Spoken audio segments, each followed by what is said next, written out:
Like I said, I'm Kyonian, bitch.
Hello and good evening, Star Trek Starfleet Academy, Season 1, Episode 1 and Episode 2, Kids These Days, and Beta Test have aired, but we're just getting started here on Live Long and Podcast as we begin our mission to watch every episode of Star Trek Starfleet Academy and talk all about it. Whether you're joining us live on YouTube, Twitch, or Facebook, or catching the audio version whenever you get your audio podcasts, welcome aboard. Welcome to the campus. From the first day of chaos to experimental training programs, the series blends Trek ideals with youthful energy, high-stakes tech, and a campus full of drama. And now here's the guy who still can't get over those 32nd century no nacelles like on their starships. I'm your host, Dave Mader. But I'm not alone. I've got a stellar panel here to break this all down, including the co-founder of Live Long and Podcast, who was at the premiere in Toronto last night. He was hobnobbing, rubbing elbows with Alex Kurtzman and the entire cast. It's Jaemeel Robinson. Hello, everyone. Great to see you all. Sorry that I'm not going to be here for the entire proceedings of this review, and I apologize for my camera being a hot potato. My hair does look like that, though, so that's not the camera issue. All good, Jaemeel. We're glad to have you with us, even if it's for a short time, not a long time. A good time, though, hopefully. Hopefully. As the song goes. Welcome, my friend. Good to see you. And we got more here, more people to talk all about this. She sees the ethics in every choice and the story in every silence, whether it's a cadet's first moral test or a Federation institution under pressure. She's already unpacking the deeper themes. Our quiz admiral herself. It's Ashley Millard. Hello, Ashley. How are you feeling about Starfleet Academy? Yes. Oh, are we getting into that already? Well, high level, like maybe one thought before we get through all the intros, but loved it. Thumbs up. All right, exciting. Coming in here next, a proud defender of Star Trek Discovery. He's ready to give Starfleet Academy a fair shake.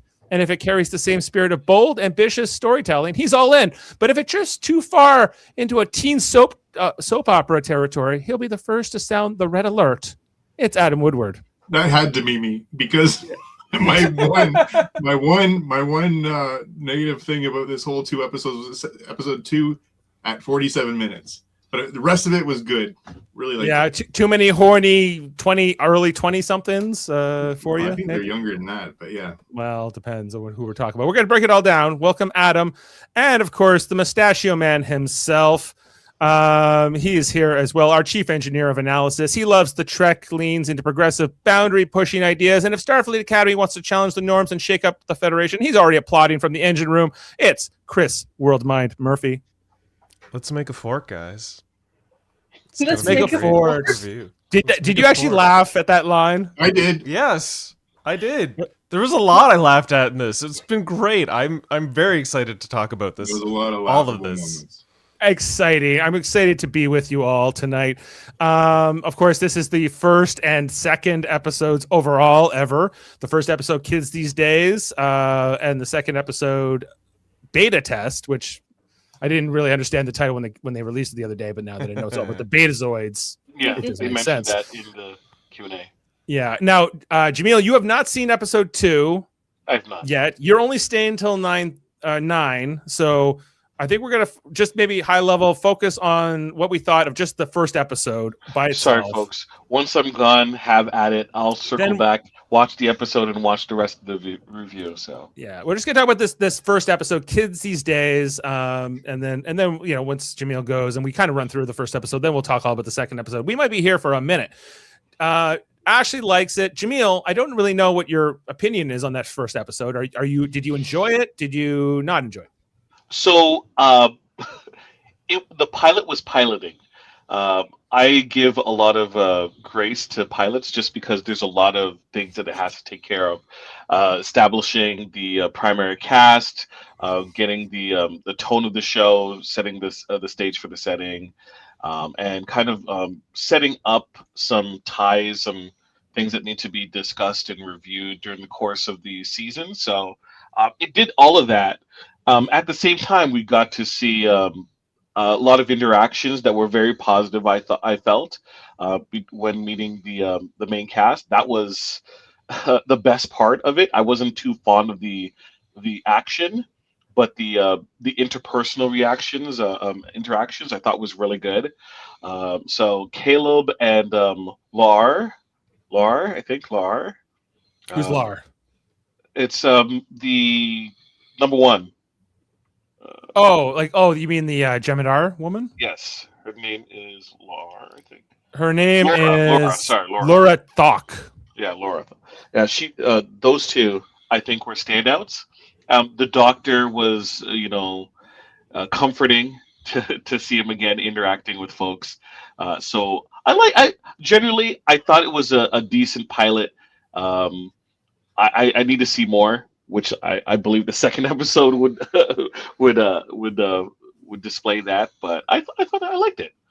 Yeah, you liked it. I agree with you that Laura Thok, the Jem'Hadar, the cadet master, the number one, she definitely was a standout for me. But I liked the whole cast. I thought that the cast was good. I didn't find any of them annoying. There was no Irish insect man living inside of a head or whatever like we had in the Section 31 movie. So that was an improvement. Ashley, I know you loved it. Was there anything in particular in this first episode that stood out to you? Oh, Paul Giamatti.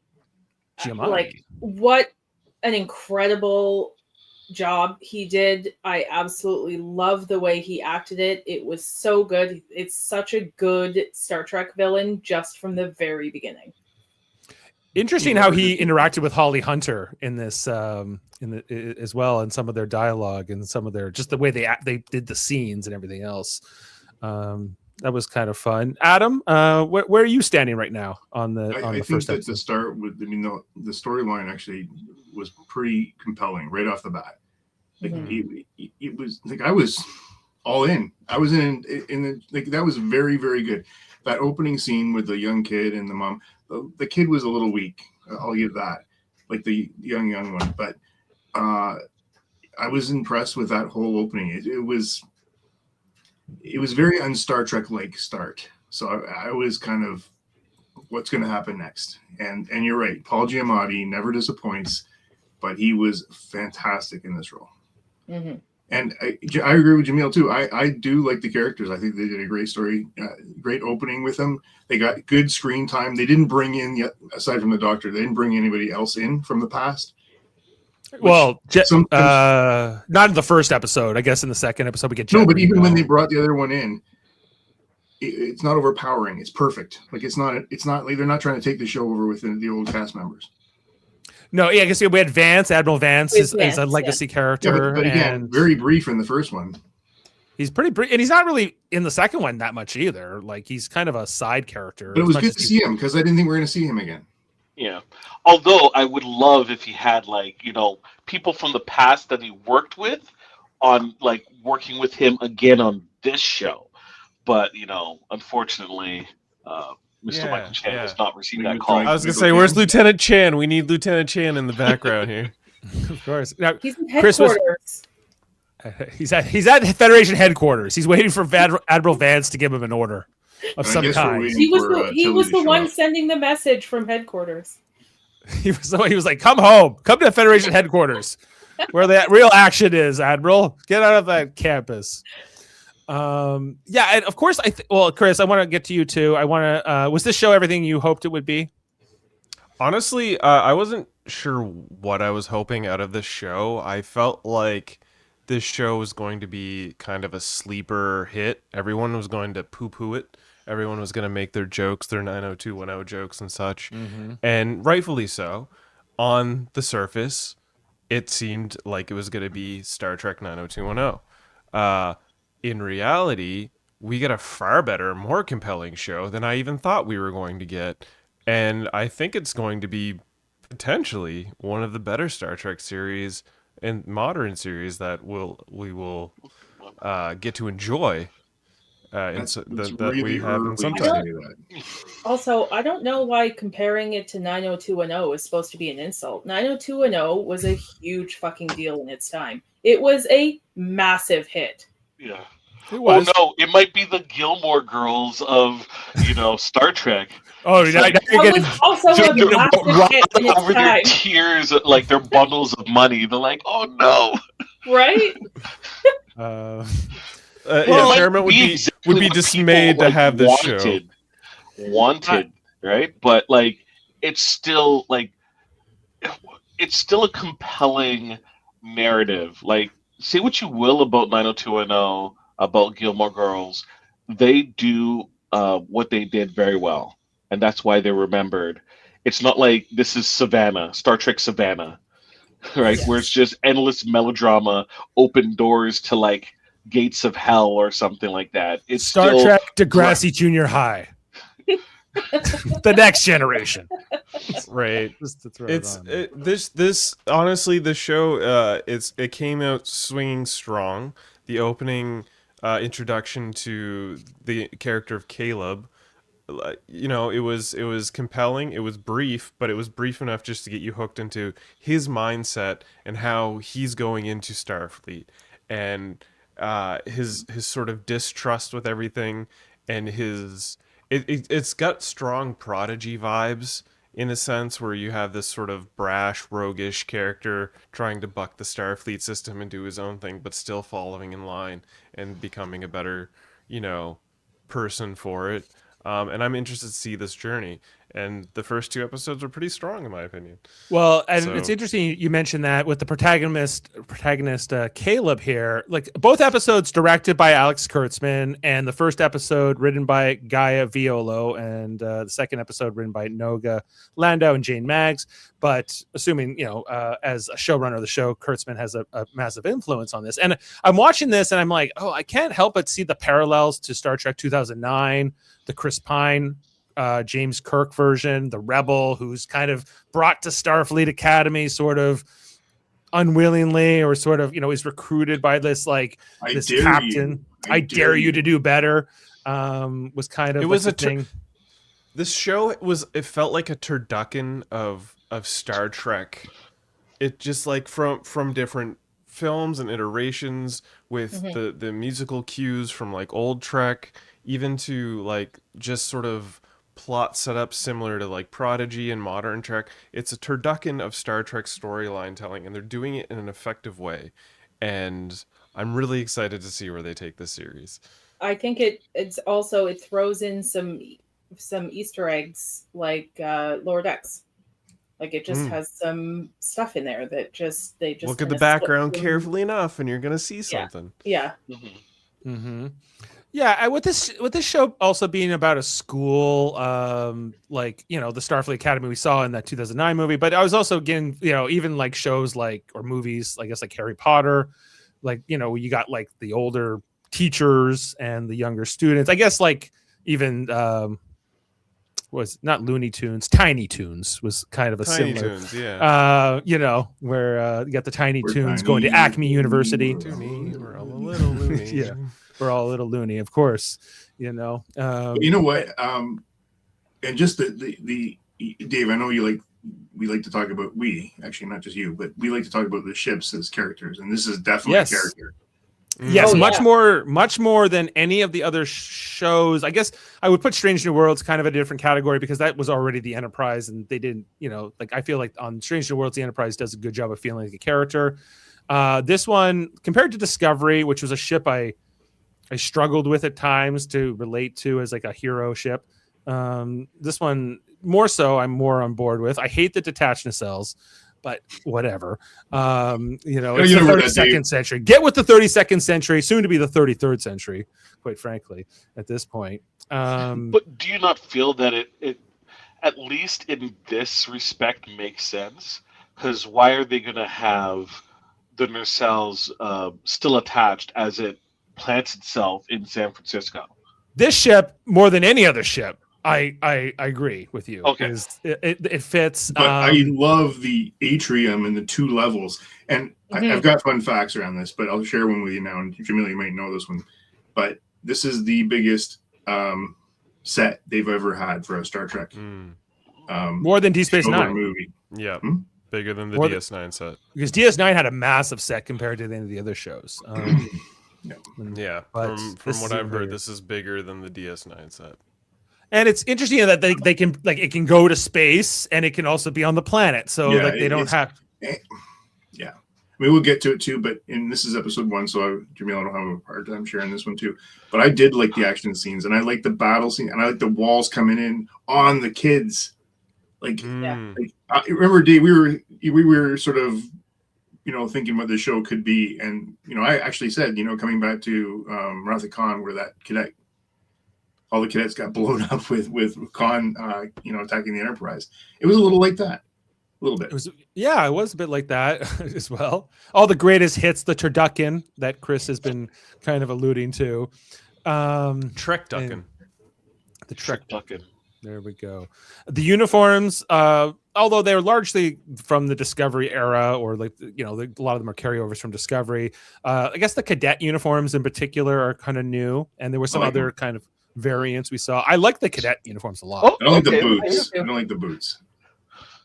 Yeah, okay. Like, not every uniform has to have boots, but like the current production era, like this Kurtzman regime, they like boots. They think Starfleet officers wear boots at all times, no matter what.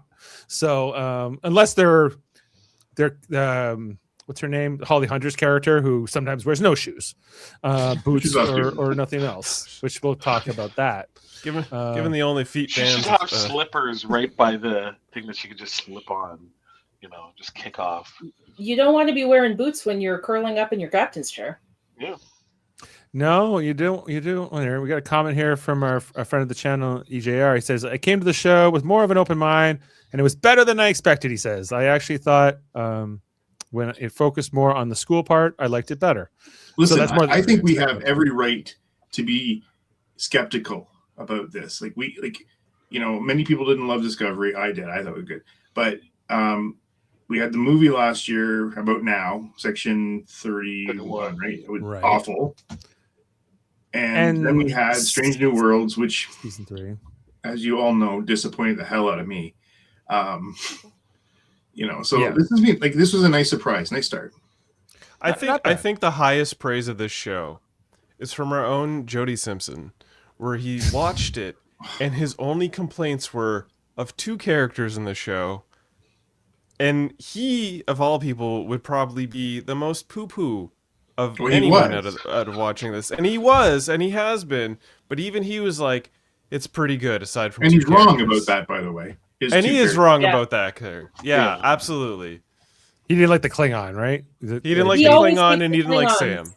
He hates Klingons. He's racist against Klingons. He doesn't like Klingons. Exactly.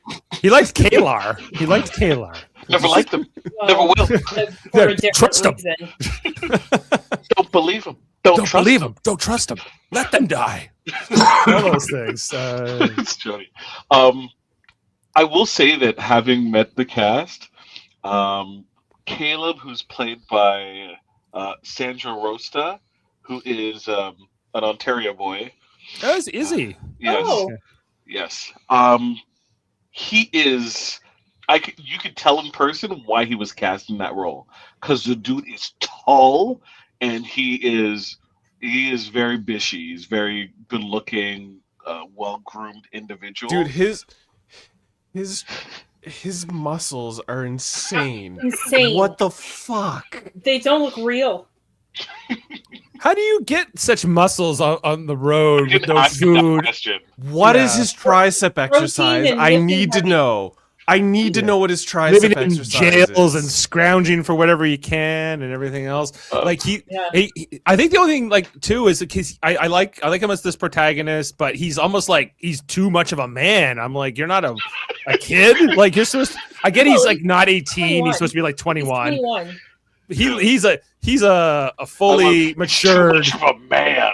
He's too much of a man. He's Please He's clip much that. taller than Dax. He's too much- Eamon is 23. My son is 23. And this like I'm like holy like I'm like Eamon's still like a boy to me, but like this guy is younger than Eamon, and I'm like he's a He's a man. man, Dave. I want you to He's- say it again. Yeah. Well, listen, he's been out on his own. He's seen some stuff. He's had to grow up fast. Yeah, Which he is slept great, in which is a dumpsters and great- he's gotten beaten up. And I Yeah. think if anything has proven to us that in the future people age faster, it's Picard season 3. I mean, he was 41 and was supposed to be like 20. So It's the other way around. I think Picard was supposed to be like in his 50s, but Patrick Stewart was only 40. no, the son. Oh, the the son. son. Yeah, right. Yeah. Oh, yeah.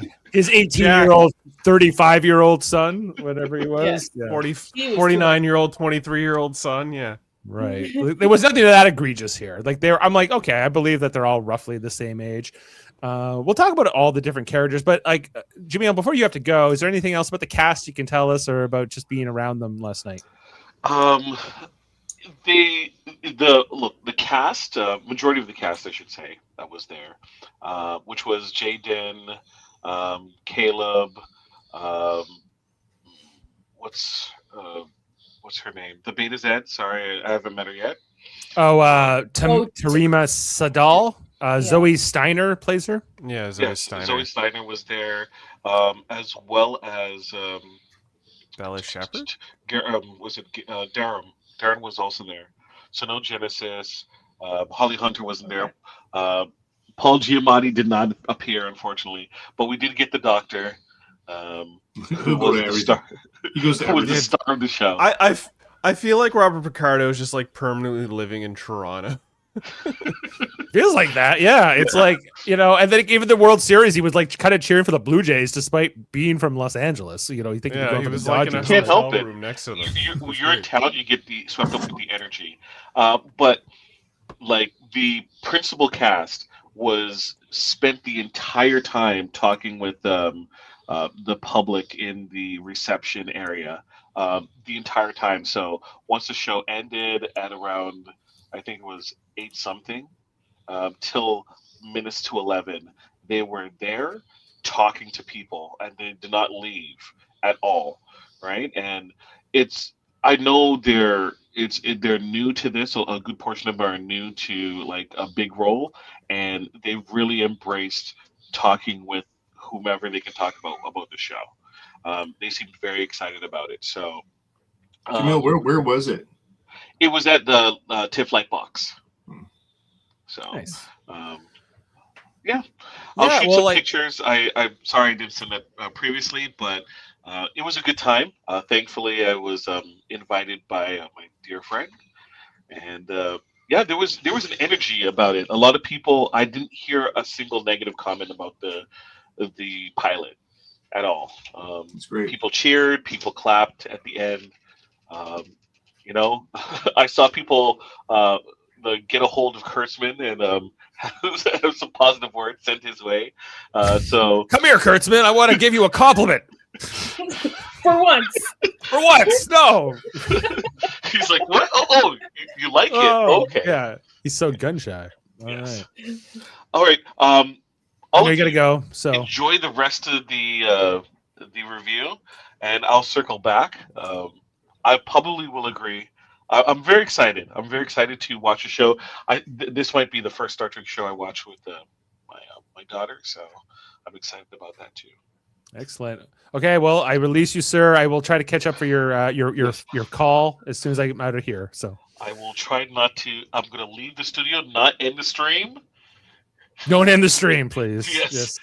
Leave studio. Just close your browser. That would Close be fine. browser. Yeah, I did that one time and it was really catastrophic. No, I did it multiple times, so that's why I'm not allowed. Okay, Yeah, both but of you. All right. Well, good day, sir. Okay. Well, now that Jameel's gone, I think maybe we can jump into episode 1, just everything we saw, and talk all about it, and then move on to episode 2. I have about 2,000 screenshots between these 2 episodes, so Okay. let's not dwell on any one for too long. Okay. All right, here we go. Now, the first thing I just wanted to talk about from the episode was we got a new Love sequence here for the 60th anniversary, showing all the ships, starting with the original Enterprise, which then morphs into the Enterprise A from the movies, the Enterprise D, the Defiant, Voyager, the NX-01 Enterprise, Discovery, and finally the Strange New Worlds version of the Enterprise, original Enterprise, before turning into the USS Athena, which then closes it out, and we get the new 60 Star Trek year for the 60th anniversary this year. So that is everything. 13-minute opening here in 2. It was a before. We don't get the credits proper in this episode either. Like we just get a title card, and then we'll talk about the credits that we do get for episode 2. But we start here in space, looking at all these amazing views of space. I think it starts with a voiceover by Holly Hunter, talking about everything else and how everything was changed, alluding to the burn, kind of explaining everything that, if you didn't watch Discovery, they're kind of explaining that the Federation was going on all ways, and then what the burn destroyed warp drive and kind of set back interstellar travel for like 150 years. And they don't get too. They showed this and yada yada out of it. They didn't sit too much on Discovery. They're just like, this is what happened, and if you know, you know. Yeah, well, I mean, they didn't need to sit on it too much, because if you really want to know more and you haven't watched Discovery, just go and watch that season of Discovery, and you'll find out all the things. Exactly. But making sure that if you've never seen Discovery, just a little bit of background here, and then we start here on this planet that I think we get a caption here 15 years ago. This is Caleb and his mother, and this will become seems to be the main storyline or focus. He seems to be the main protagonist amongst the characters, other than Holly Hunter herself.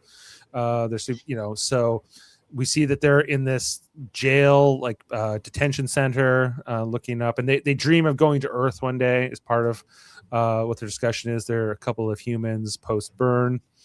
She talks about Paul Giamatti's character. Yeah, he's got a creepy bear. Paul Giamatti, how he pirates, Caleb. Yeah, I was like, that bear is going to blow up or kill you.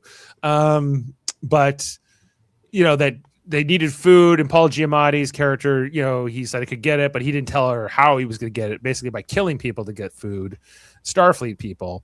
And that's when they're kind of brought away from the cell here, and brought to their hearing. I just had a thought. Is that the same teddy bear toy thing that was in Section 31 that they used to make a bomb out of? Oh, maybe. I can't. I have only watched it the once. Remember that? I thought that was a doll. Wasn't that like a girl's doll in that? I thought it was a weird talking Teddy Ruxpin style doll thing, and I'm wondering if it's the same one, because that would be kind of the wild connection if it was. The eyes tell you all. Those eyes are evil. The exact same one, but you would think that they would exist. There'd be it's not a one-off. There'd be a run of them. Yeah, right. Exactly. It's not the same one, but similar. Also, I want to say the opening of this, a single mother with a child with the same initials as my own, it hit home for me. I was already hooked at this point in the show. I was like, okay, I'm in. Oh yeah, you have the same CM. You do have the same. Yeah, and we see wish here I had as developed traps as this young man gets. Jeez. Start working on it. Yeah. So we're here at the Federation outpost Pikaru on Pikachu. Pikachu. This is 15 years prior to the main event. So this is around, I guess, 3177 or so. We see Paul Giamatti's brought in with this shock collar thing on. Doesn't seem very Starfleet regulation, but right. It's very like, this doesn't quite feel Starfleet the way this legal proceeding is going down, but at the same time, you can tell Paul Giamatti is having the time of his life. He sure He's is. waited his entire life to portray a role like this in Star Trek, and he is eating up every moment of it. And I previously said I go ahead. But let's remember, this is post-burn Starfleet, so it's a different Starfleet. This is a Starfleet where these guys are obviously from that war school, the War Academy or whatever. This is a very different Starfleet post-burn.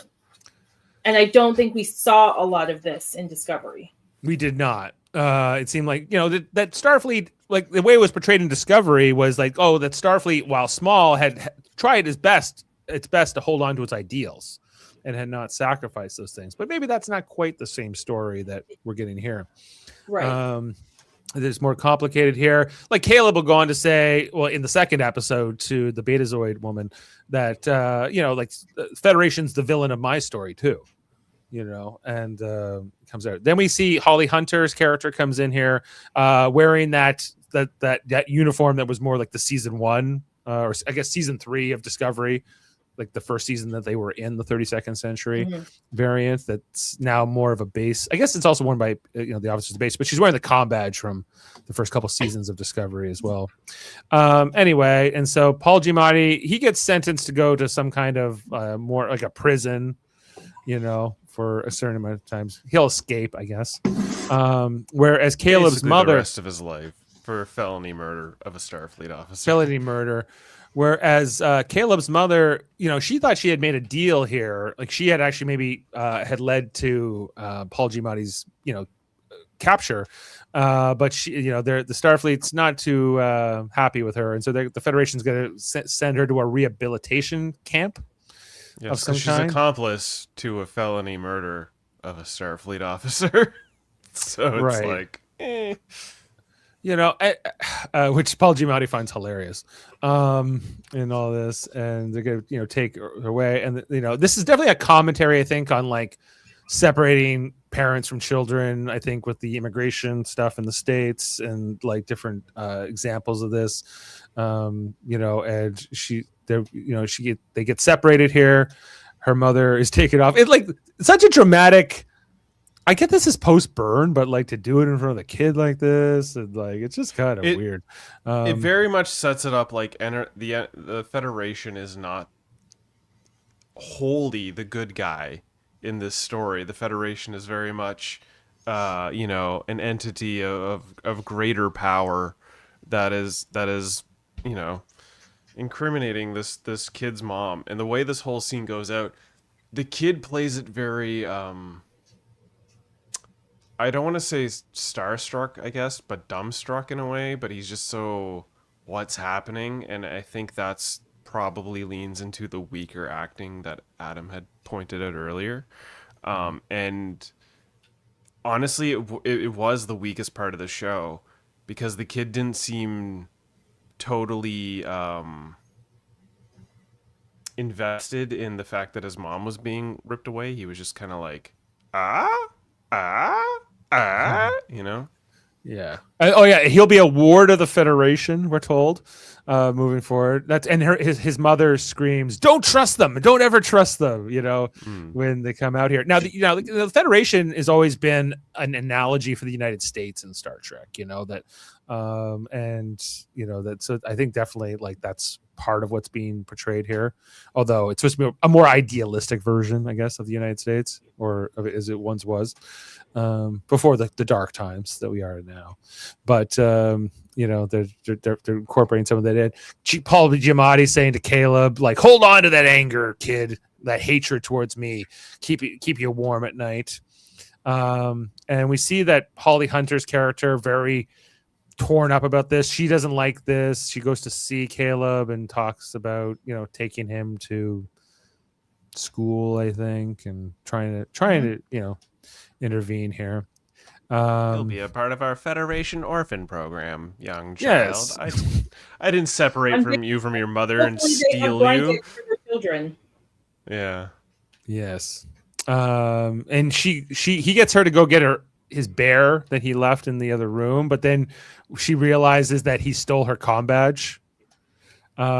So this will be a big thing about Caleb's character, even going back to when he's 6 years old, is that he's very technologically adept. He can figure out things. He can hack things, break the rules when it suits him. Which a little ridiculous, because at the best, when I was 6 years old, I might have been playing with G.I. Joes or something. I don't think I would have been able to figure out security panels and know that I needed a captain's comm badge to get out.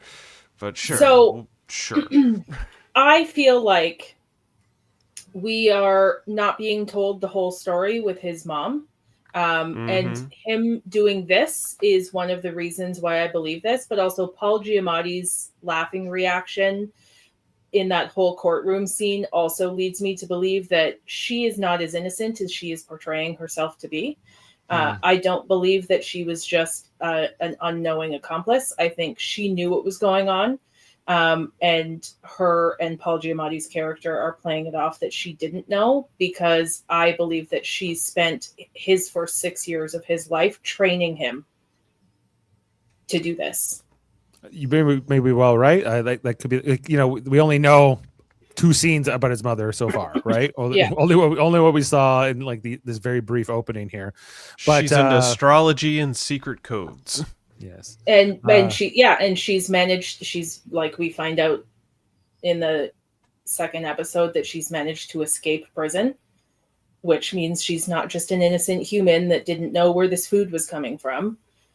There's so much. She hasn't tried to contact her son either. That seems to be the other thing we take. Right. I think this is going to play a big part in his story moving forwards. I think he is going to discover that she's not as innocent as he believed she was, and it's going to come down to a choice between her and Starfleet. Yeah. So we come here 15 years later on the Virilic penal colony on Toroth. And this is where we're going to catch up with adult Caleb, 21-year-old Caleb, who's now on a prison transport, looking pretty messed up here. We see his criminal record, tying it together that he's that same kid we just saw escape from Holly Hunter. And these guards, I guess, decide that they want to beat him up because he's not answering them enough or something. So are you awake? Are you alive over there? You're alive over there. They have pain sticks. They do have paint sticks. At first, I thought they were just humans, but they seem to have some kind of interesting goatee that makes them aliens.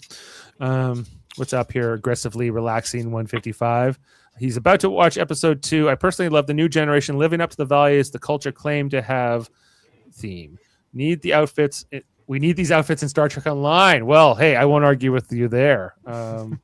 So definitely those cadet uniforms. Extra outfits in Star Trek Online. I have them all. So He's got the entire collection. I do. I have variants too. Anyway, Caleb kind of he strikes this whole prison break on the shuttle. He feigns like he's injured. Then he gets the jump on the guards. Then he bites a guy's ear off. Then he fights them all across the shuttle. The action of it all. He gets this guy in the balls with a pain stick. Uses his face to open a force field. This was the best action scene of the episode, in my opinion. This was really good. He managed to handle all these guys in a manner that seemed fitting. It wasn't too long. It was just quick enough. The pushing the guy through the force field and opening it that way was really brilliant, because you don't see enough of that in Star Trek. There's always the touch the force field and leave it alone or whatever. Him pushing it through and short circuiting it was a brilliant way. And then having to hijack the ship, and then he does hijack the ship, and then he's gonna wrestle with the other guy, and then the ship goes unstable and starts flying at a high G's, so it looks like they're in one of those gravity force circus. The Gravitrons. Yeah, the gravitrons, exactly. Yeah. So they're like stuck to the wall until it hits something and it throws their gravity the other way and they slam against the ground. Like, it was all really well done. Best action scene in the episode. Yeah, here you see them all on the ceiling of the shuttle while it's going around and around. And he's trying to contact his mother throughout the whole scene, like trying to use the the subspace radio to get a hold of her. Yeah, But you quickly realize that he clearly got himself captured so he could get close to this planet where he believes his mother is still imprisoned. And Right. he's just doing a prison break. And just when he thinks he's free and clear here, he's maybe gonna get away. They get because he can't find his mother here. He then gets the tractor beam comes up and Starfleet apprehends him here, which he's not happy about. I don't know if it's Starfleet that It's not apprehends him Starfleet, or it's- It's it's the these aliens, these yeah. Koroth. Okay, Yeah. So they pull him in, but they have a treaty with the Federation, so that's why they're going to go with this. Anyway, then we get that's our whole teaser. That's our whole background here before we get the actual open, title. baby. That's the cold open. So very Caleb focused and Holly Hunter focused, I suppose. So then we go to Bajor, a little planet called Bajor, looking pretty nice here. 900 years later. Holly Hunter running a school here, serving ice cream to young children. One's Orion. I can't quite depict the other kid. How many? I would say human. Human. that kid has Or- jaundice. Yeah, I was gonna say jaundice if he's human. If not, he's gonna be some other alien species. The color tinting of the scene is, I think, affecting his. It was a little hard to tell, right? Yeah, I think they've gone very yellow here. Anyway, so she's serving ice cream to young kids. This is the 15 years later, and Which one of you stole it? Confess to stealing the ice creams, and then you can have ice creams. the Little Blooms Early Education Center, as it's known. And then Admiral Vance, we know him. He shows up. And Holly Hunter knows him. This is that they have this long-standing friendship, and she's happy to see him. So that's nice. Admiral Vance looking great with the gray hair. Oh Yeah. yeah. He doesn't smile. I don't like his smile. Like, he isn't. I like him. You like it when he frowns. Yes. That's more admiral of him to do so. And never forget, Michael Chan told us under those pants he's wearing a thong. So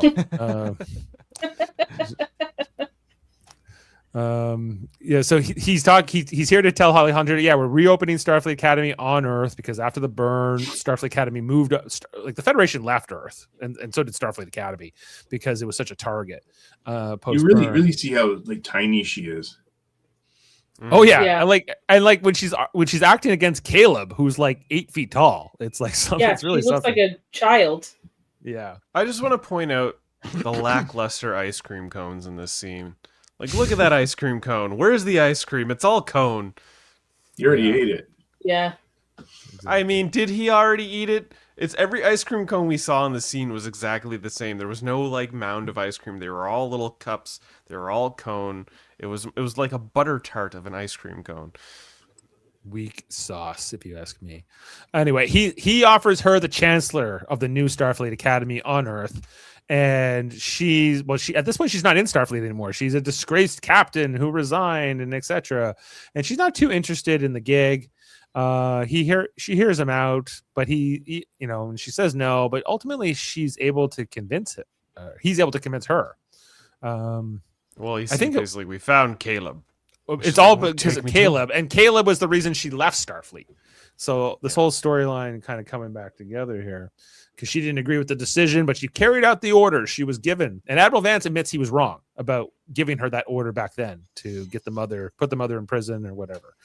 So with that here, and knowing that they found Caleb, she decides, okay, I am going to do this. So she's going to leave Bajor.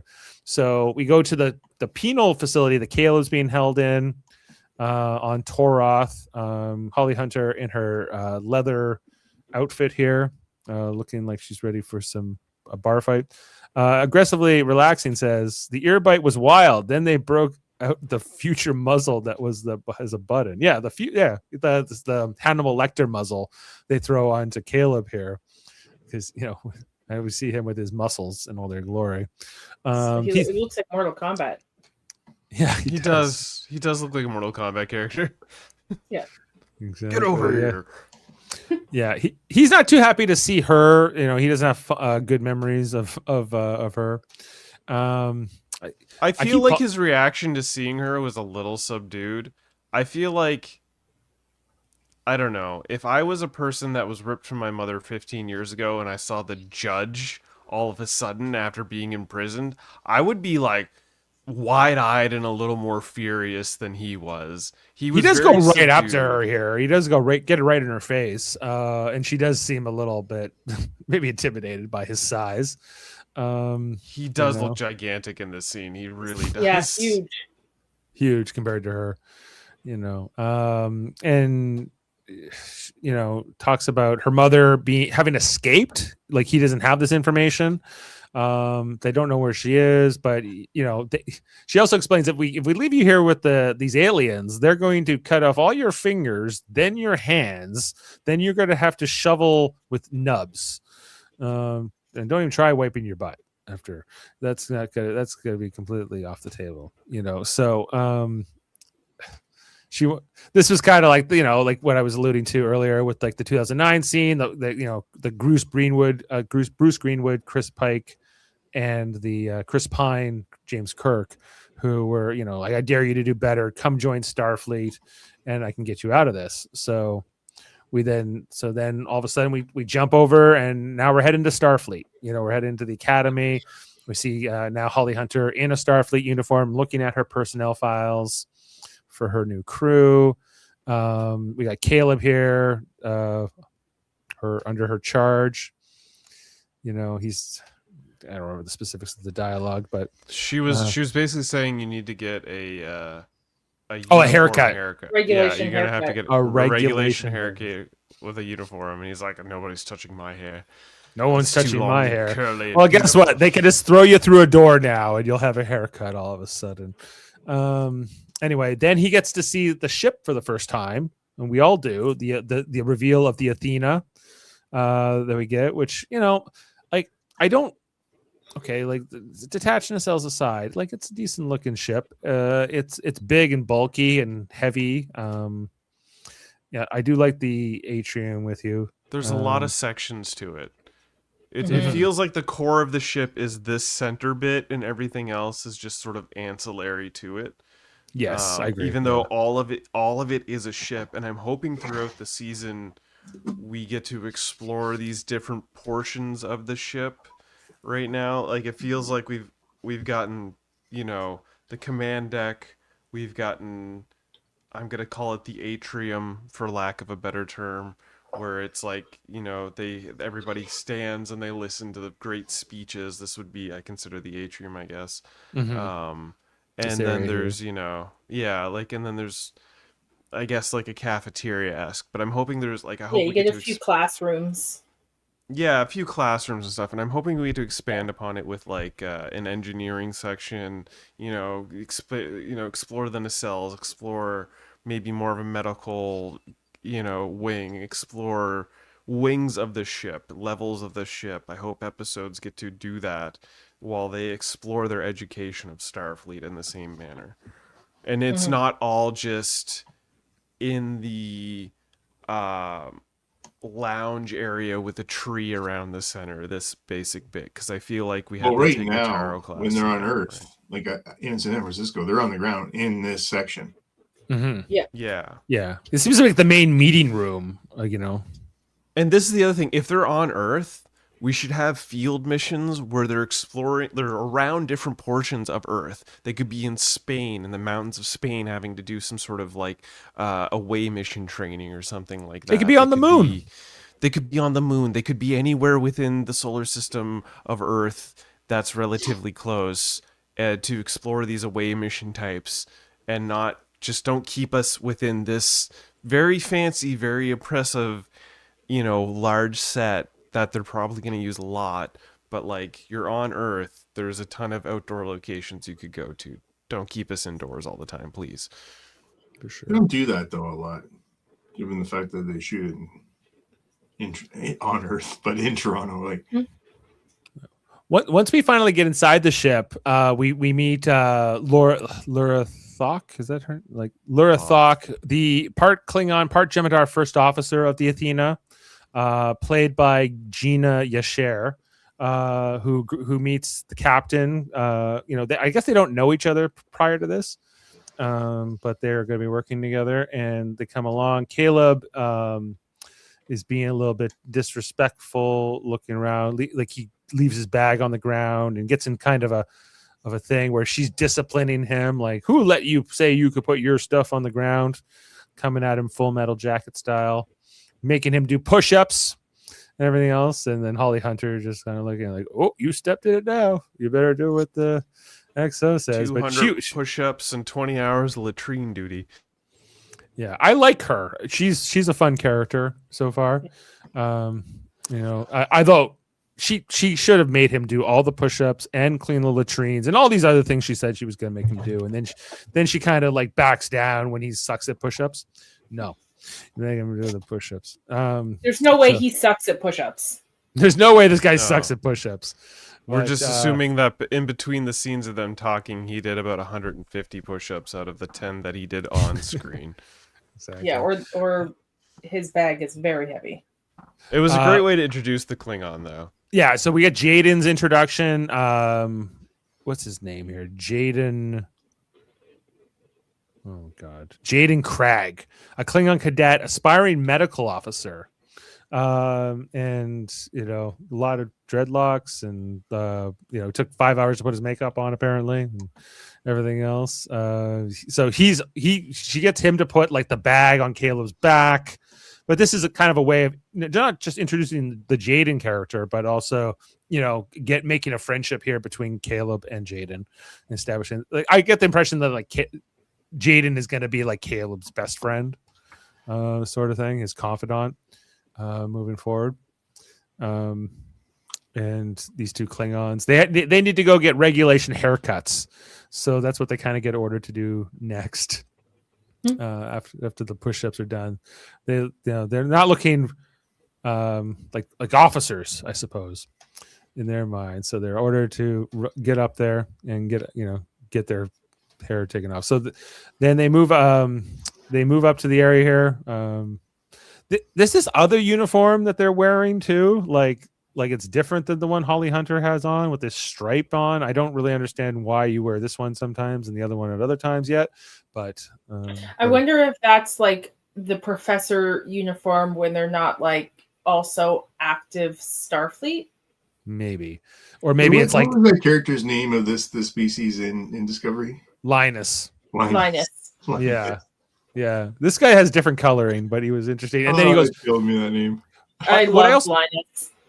Yeah, me too. The other thing I thought was interesting that they've introduced in this show is that, you can be like a cadet that's like, in the command or operations or sciences field. But then there's also Dave. Pick your division. Pick your division now, but you don't have to pick it right now. You can be undeclared. And this idea that you can, pick later. I just want to say, I was a little disappointed with this Linus scene. It's obviously not Linus. It's supposed to be same species, but like, super CGI'd head much. Like, it felt very like it was floated on and attached to the body. It's hard to tell with these screenshots. In a screenshot, it looks fine, but in motion and in practical motion, it looked very like his head was kind of doing this one. Why is he wearing gloves? Is the other weird thing here for me, but because it's easier to CGI a head than it is on hands. Yeah. Okay. Anyway, so they go through the thing, and so they basically just have to walk through a door to get their uniform here. And so Caleb goes through, and his long hair and his sweatiness are all gone. He's all cleaned up. He's in a fresh uniform, and his beautiful hair, they've taken it away. He's not too impressed with this. And Jaden has also been given, a regulation haircut. So good for him. Now he's in the sciences blue. Yeah, his hair is pulled back a little. It's a little neater. Yes. Still long, though. Still long. You're allowed to have long hair, it seems. If you're Klingon.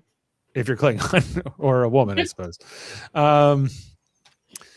Anyway, so then they have to go see the doctor. This is the Robert Picardo's introduction into the episode where he's giving all like the Physicals. the physicals and the vaccines. Again, like this is what Kurtzman loves to do, like kind of in 2009 with McCoy, you know, giving you the cure for numb tongue and all this kind of stuff and all the crazy diseases you can catch in space.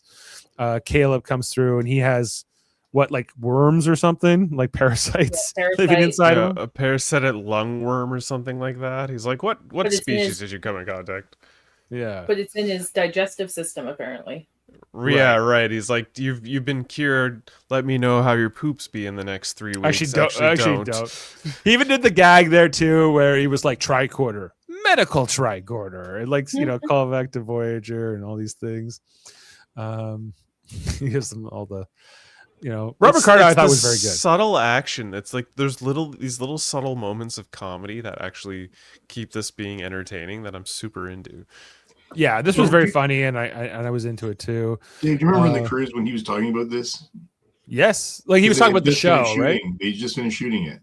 Yeah, they had just wrapped on the final episode. Yeah, when we did the cruise a year ago. Yeah, and you know he swallowed my comm badge. Already? Yeah. This is funny. Then we catch up with the captain and first officer as they head to the bridge. We see the bridge of the Athena. It's very much a Looks like a diner. A lot like the Discovery Bridge. Yeah. A little bit more well lit. Like a diner. Got a lot of chrome. I think I would like to go there for a dinner. Yes. Like, I don't know Yeah, if that'd be it's cool. it feels so different than other bridges, but consistent with this era, I guess. Anyway, we meet. The other thing they do that I think was a good job was that they introduced these bridge officer characters in a more satisfying way for me than they did in Discovery, where some of them we didn't learn their names for like until season 3, you know, Detmer and the rest of them. You know, and we meet. I haven't learned their names yet. Absolutely, I haven't learned any of these people's names by heart yet, but I felt like they were real characters. They worked on the bridge. They had jobs. Like I understood what their roles were, you know, and got some interesting looking aliens along the way too. They feel okay. It seems like there's a plethora of aliens and background characters in this show. To some degree, we don't know some of these species. No. I mean, this is obviously Becky Lynch, professional wrestler species. You know, this species I don't know. I don't know what. Yeah, right. Like I don't recognize this species at all, or this species. No, but that's okay. And a couple of humans along the comm badge. The comm badge. The new comm badge looks like it would be used to fix divots on the golf course, but that's okay. I like it better than the old one. And then I like the comm badge when I realized that it was more of a design based off the actual ship that they're in. I was okay, I get it now. It looks like the ship. It's up to you. Anyway, so she's taking the command of the ship for the first time. She's adjusting the chair up and down. That was kind of funny. It was a funny scene, yeah. Yeah, just getting settled in with the new ship. Things like that, you know, talking with her crew. She gives a speech to the entire, you know, all the cadets. This is very motion picture-ish. Now, yes. We see the cadet uniforms a little bit more fully fleshed out. They do have the skirts and they have the skants for the men, if you wish one. As well. They brought the skants back. It only took them, what, like 25 years? Or 1,000, really, if you think about it. So, so anyway, she's giving the speech about this is great. We see Sam is the other character we kind of see in passing here. Caleb, not happy to be here. Like everyone else is kind of enthusiastic and excited, but not him. He doesn't, you know, he's kind of along the right. He's playing this out to try to find his mother. Oh, wait. Don't move. I just want to see some of the names here. Oh yeah, this wall. Okay. My biggest thing I don't like about this wall is not that they've included these names, but that they've included the ranks. Like why? But anyway, like Julian Bashir definitely got past lieutenant at some point. Maybe he died and didn't. Well, Lieutenant Tom Paris. Admiral Beverly C. Crusher. Nog never got past lieutenant. I feel like Nog should have been a captain, yeah. Like, I just would have left the ranks off, quite frankly. Like Lieutenant Junior Grade Wesley R. Crusher. So he did go to Starfleet. Hoshi Shadow made Well, lieutenant commander. He was in Starfleet dress uniform at And he did wear a Lieutenant Junior Grade. But Riker and Troy's I wedding. refuse to believe Lieutenant Commander Data made it past Lieutenant Commander.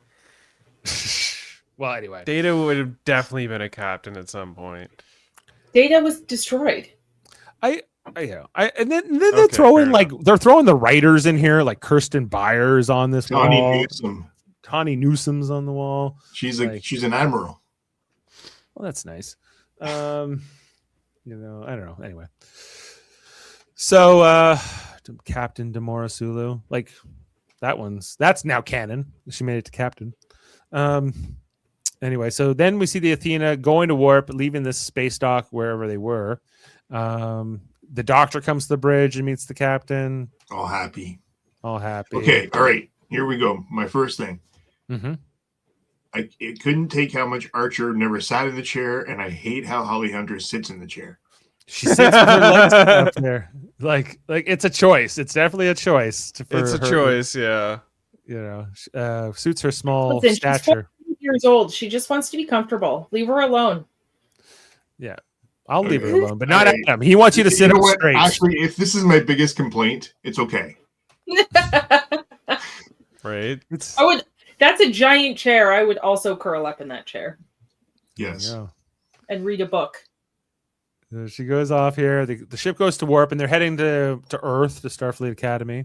So on the travel, we get to meet Sam, the holographic character. I think. Hello. Hello. It's a good character. She's a standout for me for sure. Like she's a really fun character.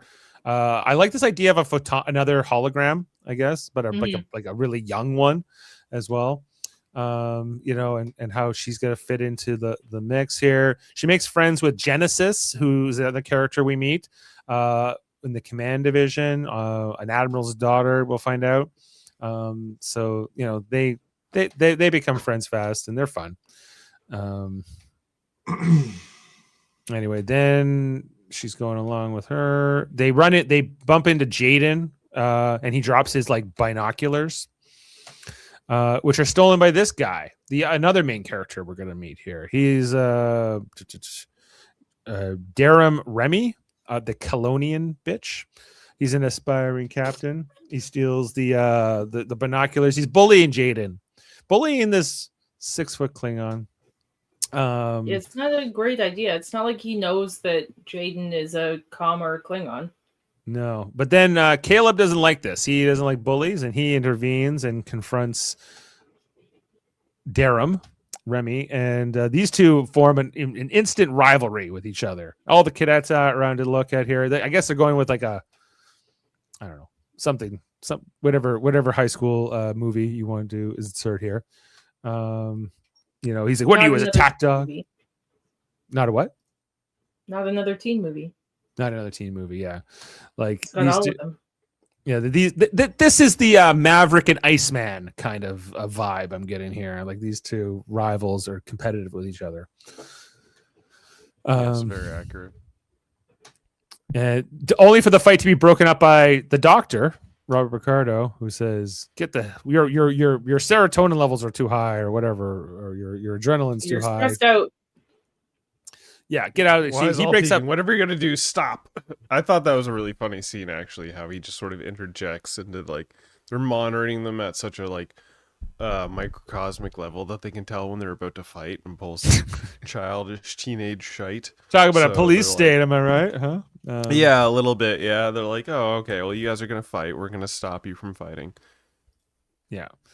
I'm trying to get back in here. Anyway, so Caleb and Jaden, they form more of a friendship after this, beyond their initial meeting that they had earlier on, with him standing up for him here. And he says thank you to him. And he's also like, my mother taught me to look at birds. I like birds. I watch birds. Good man. So he's a sensitive Klingon. Sorry, guys. I dropped off for a second. I love the doctor emerging there. And, just... Mm-hmm. I don't know. It wasn't testosterone when he said, but I sense too much testosterone in this hallway. This is break it up. Break it all up. Anyway, so then later on, we see that Sam, very starstruck with the doctor, wants to go meet him because he's a photonic like her, and he's a bit of a legend in his own right. So he's running the Starfleet Opera Society, but there are no takers here for the Starfleet Opera Society for some reason. So she kind of goes up and meets him, and they have an interesting conversation. He's like, how long have you existed? She's like, 14 days or whatever.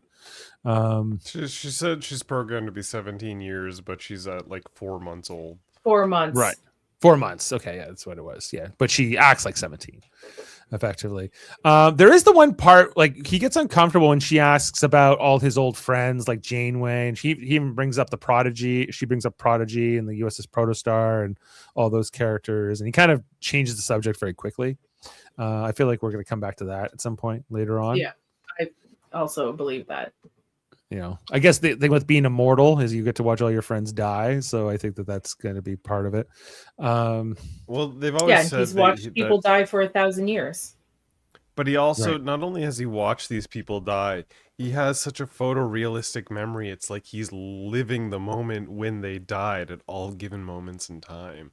So he's legitimately experiencing moments as if he was having them. Yeah. The other he put an aging program in too. To put organics at ease, Yeah. but it doesn't really make sense. But I don't even know if we needed the line at all. But why not? No, it makes it does make sense. They have to. Yeah, they're not going to de-age him for 5+ seasons. Like I just would have not even addressed it. Just leave it. Like it doesn't matter. Well, you know what? I don't think they addressed Data well. Well, Data, that's true. But a hologram can change their appearance much more easily than an android. A hologram can change their appearance, but him to do it because, sure, he could be like, I don't really need to change my appearance because I'm a hologram.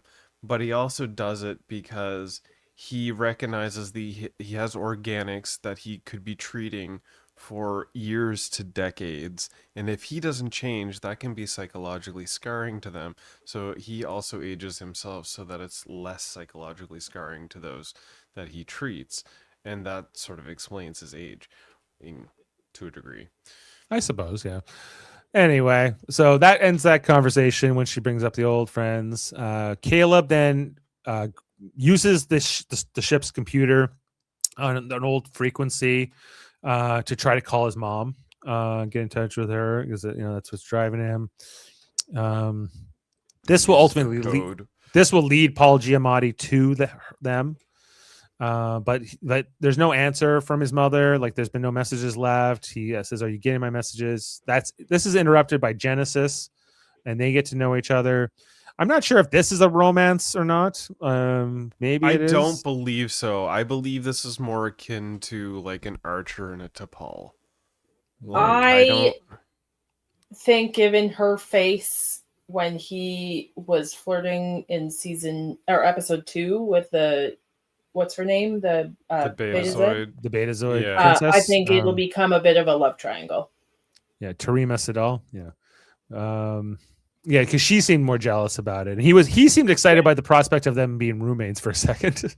Yes, I think what it is going to seem like a love triangle, and it's going to seem like he wants to approach that relationship, but ultimately she's not going to be about it, and it's going to come. No, I think she's the one that's about it, and not him.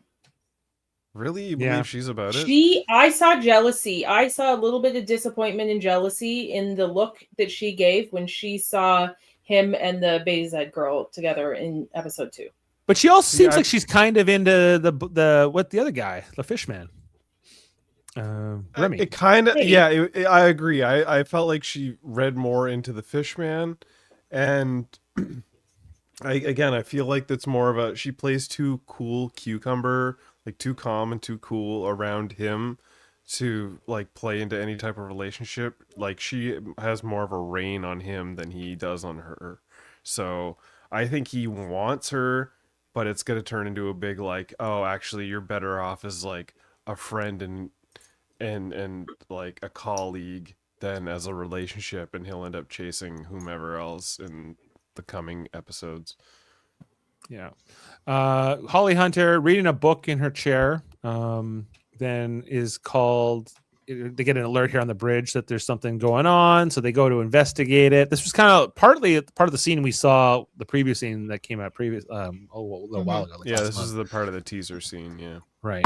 We'll find out that this is a trap set by Paul Giamatti's character, having tracked down the signal that Caleb sent. But at first, they think it's just an anomaly. But then the tachyons come in here. They get attacked by the Paul Giamatti pirate people. We see that Jem'Hadar lady, she heads out downstairs to protect the children, was what her order was here. And the Athena's under attack within a few seconds of this and being disabled by this dark matter like thing, like cancer thing that takes over the ship. programmable matter, basically. Programmable matter. Yeah. I thought was interesting because it just seemed to cut right through her shields. Like, she called for shields. The shields should be up, but these things seem to cut right through what I would perceive as shields, which is like an invisible electric barrier that protects them from most things. It immediately hits the surface of their ship and starts coating it in programmable matter. This darkness, yeah, and they lose all their systems. They're basically dead in the water right from the get here, and starts integrating into the systems of the Athena and is taking it over. Yeah, and then we see this. I guess this was Paul Giamatti's ship. It gets destroyed in this episode, but it's like a big, scary looking green ship thing. And is this where we're gonna get Paul Giamatti on the holo communicator? No, I guess the attack is happening first, right? That the ship's getting attacked. The action of it all. It looked fine. It looked very explosive. These stuntmen, they threw them across that hallway like nothing else. Yeah. Like they were being thrown around quite a bit. Their shield's only 10%. They're very damaged. It's not no casualties as of yet, but it's not a great first day for the Chancellor. And meanwhile, there's all this chaos down on the deck. Like Genesis and Jaden wake up, and Remy here.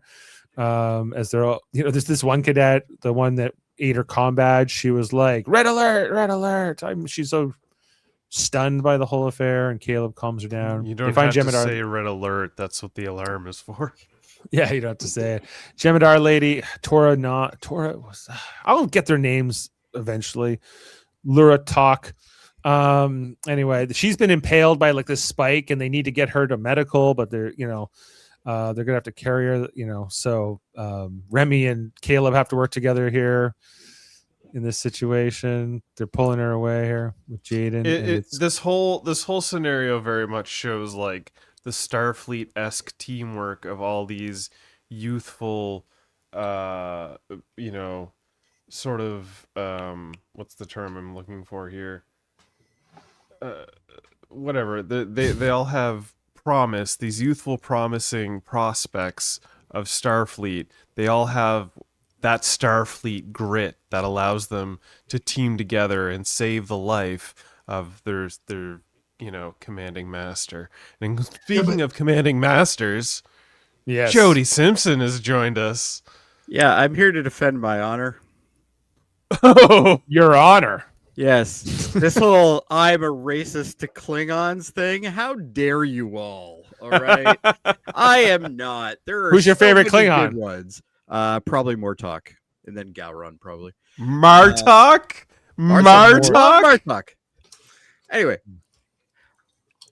you guys are sitting here shitting on me for not liking two characters, even though I did say that I'd probably hate this whole show, but yet I gave nothing but praise with the exception of two characters. We said that.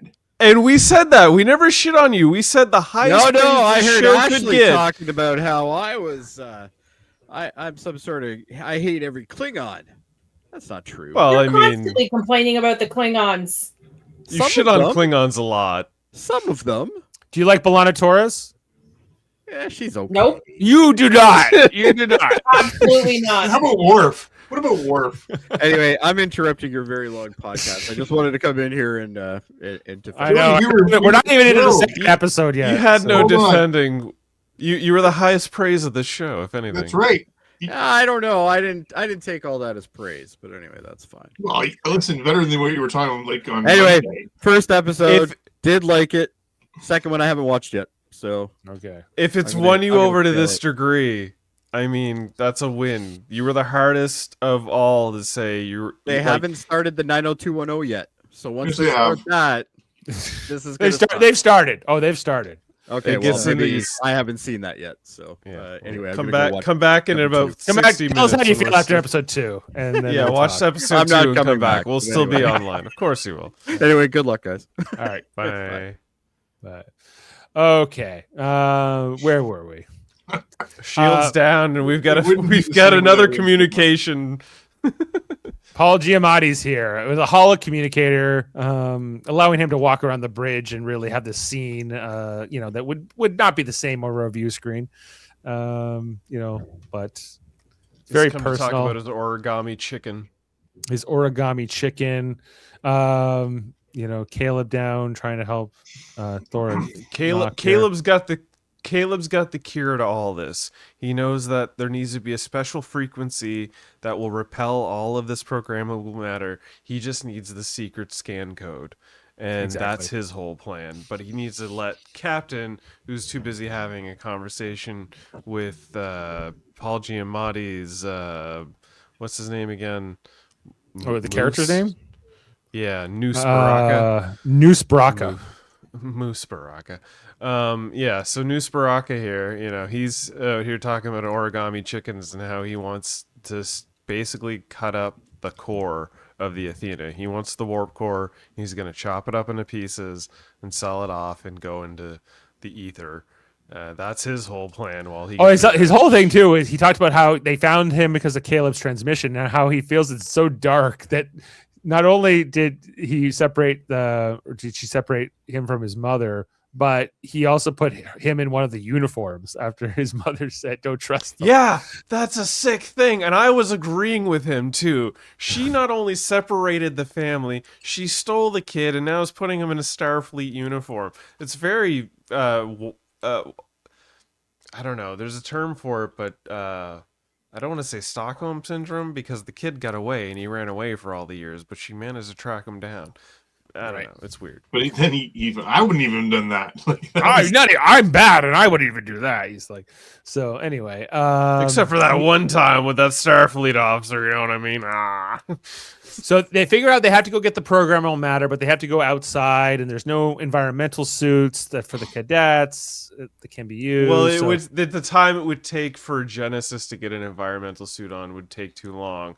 So No, for the cadets to get into an environmental suit, there had to have also been a teacher with them. right. So I they think needed they're like clearance. paired with there's some sort of there has to be someone else with them for the suits to function. Right. Someone who's because they have to go through. We learn in lower decks that they have to go through a whole testing period and stuff. They have to be certified to use those EV suits. Because going to space isn't just any walk in the park, except for one cadet named Dareem. Dareem, I think it was Raimi, something like that. Yeah, we'll eventually learn their names, but come on, it's the first week. Anyway, so someone's got to go out Giamatti there. away. Old Holly Yeah, Hunter, they have a very and interesting scene. I kind of yada well over that part. She but- needs 10 minutes to clear the warp core. Basically 10 minutes to And find Caleb time. calls up with this idea, and like the science officer tells her it's dumb, and she's like, "No, I'll listen to the cadet." So go on, Give him cadet. 3 minutes. Yeah. Give him 3 minutes, and he has this whole plan on how they can get like the code and get past it all. And she's like, "That's good thinking. I like that." Well, I mean, she's gonna believe him because he used programmable matter to break into that penal colony, so he knows what he's talking about with programmable matter. Yeah, he knows does. his shit. Anyway, so someone's gonna go out there here. Man, I took so many screenshots. This is where they're pulling the blade out. This was like gory an hour and effects 10-minute scene. episode, and they released the second episode today too, right? So, and you had Sam in the background going, "That's a lot of blood," and I can't even cover everything that happens. There's so much that happens. So much. To cover here. Literally, they could have added 30 more minutes, and it's a movie. It's a movie, yeah. You know, the part where Caleb's trying to use the computer, but Sam's like, I can do it much faster, and he can't. You know, he's like, no, you can't. She's like, yes, I can, because she's AI, right? And so yeah, he's trying to be specific about it, but he tells Sam, he's like, we don't need an automated generation machine. I need to be specific about this, and that's when they like come to the whole conclusion that, oh, maybe if we go outside and get one of these programmable matters, we can read the serial code. That's when this guy's like, hey, I can do that without a suit. I can survive in space because I'm this species of whatever. Yeah, earlier when he says I'm the first Kionian or whatever, right? And because he doesn't look like an alien to look at him, but he just looks like he's from Yorkshire. Yeah. He says, I'm a Kionian, bitch. I can do whatever. So he just has to put on some magnetic boots. Otherwise, his species can survive for up to like 8 to 10 minutes. 8 minutes, 8 in minutes. space. Yeah. Not indefinitely here, but he makes her turn around, Genesis, not to look at him. And he's all like, so you don't fall in love with me? And she's like, oh, sure, pal, and then turns around. He turns into a silver fish man. I like how they did the transition because they blurred it out, so they didn't really have to show too much detail. But then this screenshot, wow, that looks like bad Photoshop. It looks CGI, yeah, like 2003 CGI. But here looks good. Like looks good at that angle from the distance. There's a lot of things about this episode from the distance that didn't look great. Everything up close looked really good. Anytime they did a distance shot, there would be an audio dub that like the people talking were very far away and you could tell their mouths weren't in sync with, and there would be these weird distance shots that just didn't look that great. So like other than that though, like close-up shots like this looked good. I enjoyed this, He goes out into space to go get the programmable frequency matter. And we see him walking across the hull here. That looked cool. Cool shot. Yeah. This was like a big that cool shot. Meanwhile, she's trying to help him, like navigate him through this. They're talking about the scene. They're trying to get him out here. Paul Giamatti's trying to steal the warp core. Meanwhile, in the engineering section, and Holly Hunter's kind of messing around with him and keeping him sort of preoccupied with that. The irony is they both play sort of a game of chicken, origami chicken, if you will. Origami chicken. This episode really should have been called Origami Chicken, but it's called Kids These Days. Anyway, Buddy, the Kionian here, he can't be transported out. He's too far away from the airlock. He's not going to be able to get back in time, so this becomes an immediate issue. She tries using her dad's like Admiral command code, but it doesn't work to try to use the system. Yeah, her voice system doesn't work. It turns into emergency, and she's like, I need help, and that's when the doctor appears. What's the medical emergency? Right. And she, she's like, I need a command code. He's like, that's not a medical emergency. And then I'm trying to save Buddy. Oh, you should have left with that. He's gonna die. There was some interesting moments. Her plan was to basically use the tractor beam to like grab him and pull him into the ship. Yeah. Good plan. But the panel that they were at wasn't working, so she had to run to his second deck, and he's like, go do it. Meanwhile, she's doing that. There's trying to do a surgery save. Holly Hunter's playing origami chicken with Paul Giamatti, and Caleb's trying to type in frequency codes the whole time. If I met her, I would ask her, was it hard to run in those boots? But, would you rather have shoes? Seemed like inch platforms, evenly based. She was probably easy to do. Yeah. So they get the code. They are. I think also Holly Hunter is faking a warp core breach in order to fool Paul Giamatti.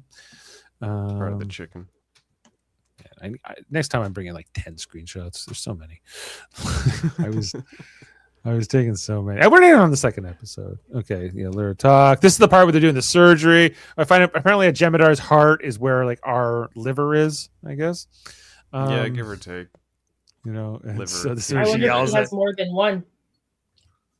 Well, yeah, she's half Klingon. Klingon. She's Jem'Hadar and Klingon, right? So it's like I don't Yeah. know. Klingons have like 2 hearts, don't they? Yeah.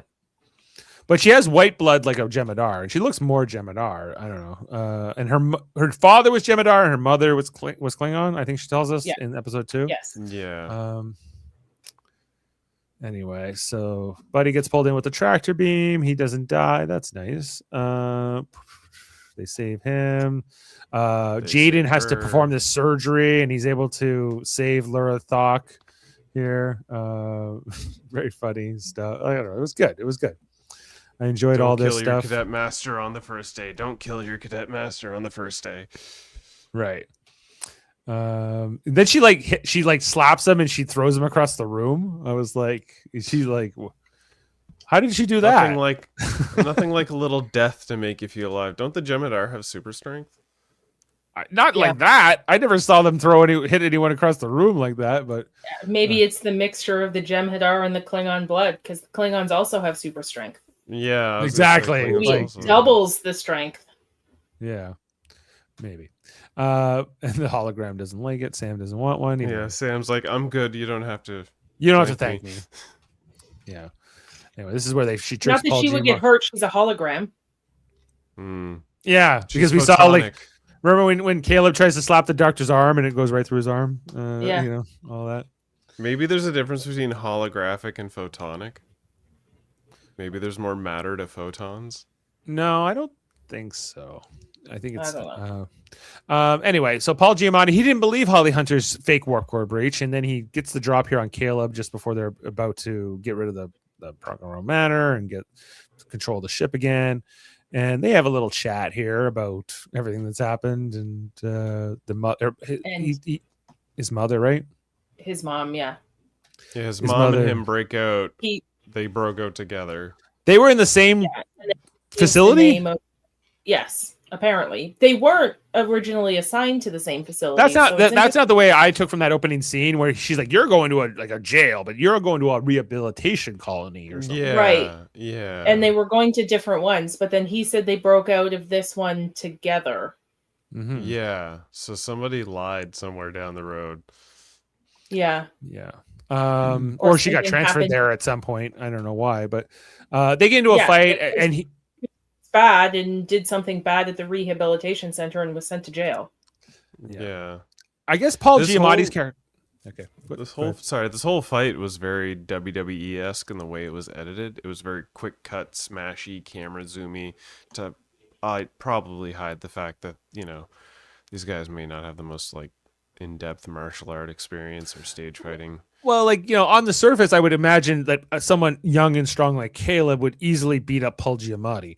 But he says, he calls himself a Klingon Klingerite. Klingerite. I'm a Klingerite. Yeah. He's half Tellarite, half Klingon, apparently. Half Klingon. So maybe he has super strength like the Jem'Hadar lady with the hybrid. Seems like genes. it. Yeah. Seems like he's able to really like beat up Caleb pretty good here. You know, despite being much older than him. Anyway, so the Caleb is able to get the signal off. They're able to get the control of the ship again. Get the programmable matter off, and then we get Becky Lynch to destroy the alien ship. You know, with pleasure, Captain. With the most like, she's like, destroy them. Oh yeah, she like blow them away. I was like, that's not very Starfleet of you. Like you asked them. She hasn't been Starfleet in 15 years. She needs to brush her hair a bit. Today she is. She's determined to use that chair like the biggest prop of her life. Yeah, I'm gonna swing on this thing like a jungle gym. Destroy them. Destroy the. Well, she does. And so they blow that up. This one had a quip. I can't remember what she said. And anyway, and then Paul Giamatti is pretty pissed off. He lost his big, strong ship. And he's somehow able to get away from Caleb in an escape pod. I still don't know how this escape pod eluded the whole ship afterwards, but let's say it did. and he laughs at Caleb as he escapes, and justice will not be served here. Yeah, but he's on an escape pod. Why don't they go after him? Why don't they just go? It's their escape pod. Yes. Anyway, They're a little busy. The ship's just been destroyed. People are injured. Lots of injuries. Things are broken. Bye, Can't Paul trust Giamatti. We'll catch up with you in like episode 5 or something, probably.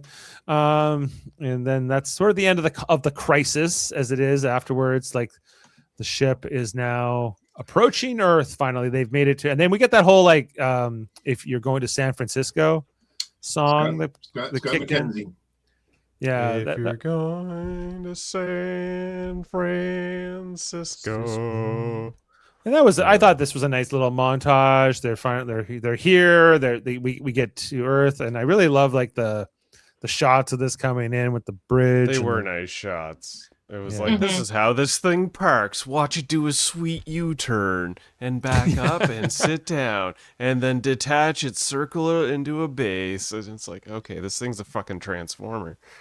Yeah, exactly. You know, it's an interesting idea for like the Starfleet Academy to have this Yeah. in this time. You know, and all the cadets are checking it out. We even got one of those half black, half white people. The Presidents. Oreo people. That's the only term I saw. I was like, that's one of the Oreo species. What are they called? They hardly ever say it in like the original episode. Let that be your last battlefield. But Good We got episode. Orions, we got Oreos, we got humans, we got squid people, we've got tapeworm people. There's one dude that's got like the rock an guy. orange... He's the thing. Yeah, there's this one alien, and this is more so in the second episode, but he's green skinned and he's got like an orange goatee that sort of reminds me of Carrot Top, but he's also got the orange flat top from the guy from House Party. And Wow. yeah, there's a lot of like aliens in this show to a dizzying effect. And they even at one point, there was, from one of the Star Trek Abram films, there was this one alien creature that had like a spiral sort of head effect, and Yes. this giant like almost snail-like thing, and it was one of the most impressive effects, and it should have won makeup in academies at that year, but it never did. And it seems like they replicated that in the coming episodes. Anyhow. Anyway. Caleb decides to trust Admiral Commander. Yes. This final scene here with Caleb and the Admiral, no, not Admiral, Captain, Chancellor, Holly Hunter, whose character I still have named. But anyway, they have a chat about how he's in trouble for using that bad Malaki. frequency, but he also saved the ship and everyone's lives. So he's going to get like, I think she talks about her son, that she had a son before the burn and he was killed in the burn. And this guilt, and he goes, "I'm not your son," and she goes, "I know, I'm aware." And like, but they you know, he lost his mom, or misplaced her at least, and she lost a son, so they have sort of this connection. It seems like in that These way. weird bathroom tile benches that have deltas all over. Starfleet deltas, like I don't know where. Yeah, but what they love the Starfleet Delta. They try to incorporate it into everything. Everything. Branding, baby, Branding.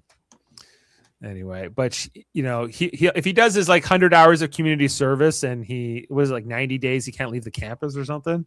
He'll be square with them, and whatever bad things he did before will be sort of cool.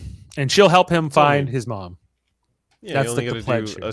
a summer of community service and then roll into fall exams and come into to roll in the fall enrollment class. You'll be here just in time for September.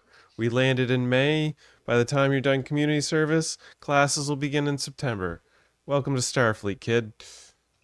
Yeah. Welcome to don't screw it up, she says. And here we are. And you know, and that's kind of like the final moment of that first episode. So that is the pilot proper.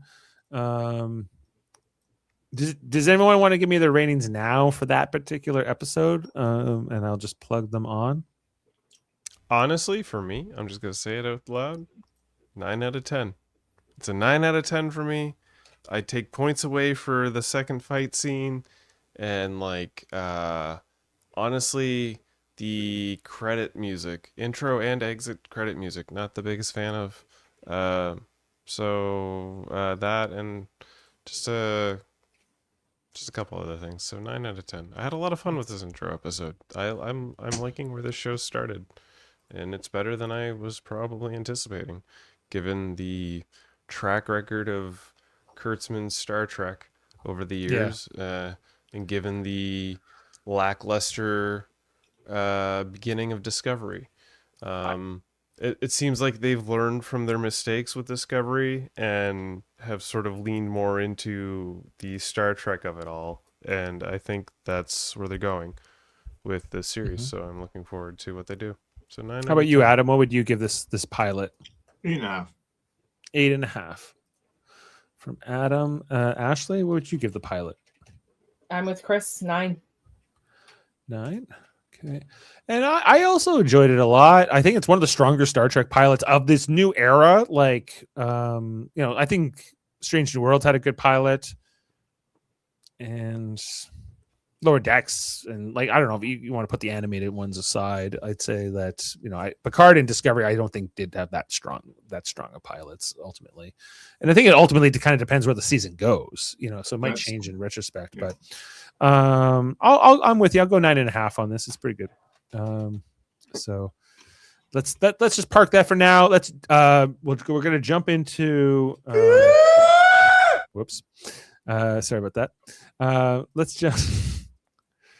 jump into episode 2 if we can. I'll try to be quick, everyone. I know we've been here for an hour and a half already, but let's talk about episode 2 beta test now. So episode 2, we starts off with this fall semester cutout. Just in time, September. You finished your 100 days of community service just in time for fall semester to begin. All school starts in fall semester. All schools start in September. I can't remember Star Trek ever doing a title like this ever. So this is a first for me. But nothing wrong with that. As we're here at the campus in San Francisco. What are all those things in the sky? Do we know? I don't know. What are those things? I was just thinking those this. Are shuttle docks. Yeah, this seem like shuttle dock platforms for maybe space and whatnot, which makes sense. If they explore that and explain it, I would really enjoy that. I've played a lot of Arc Raiders, and my brain thinks shredders. If you know, you know. Otherwise, yeah, I want to know more about these floating space docks and how they work. Well, they seem to be a part of the landscape, so we hope it'll come up. It starts off with Holly Hunter. She's giving more of like, this is the official opening of the semester, I guess, and the official start of the school since post-burn. Before you get into it, not really two things that bug me. One thing I liked about this is they started with like a solo light and then expanded in from darkness to show the whole, this whole like solo light. But go back one scene here.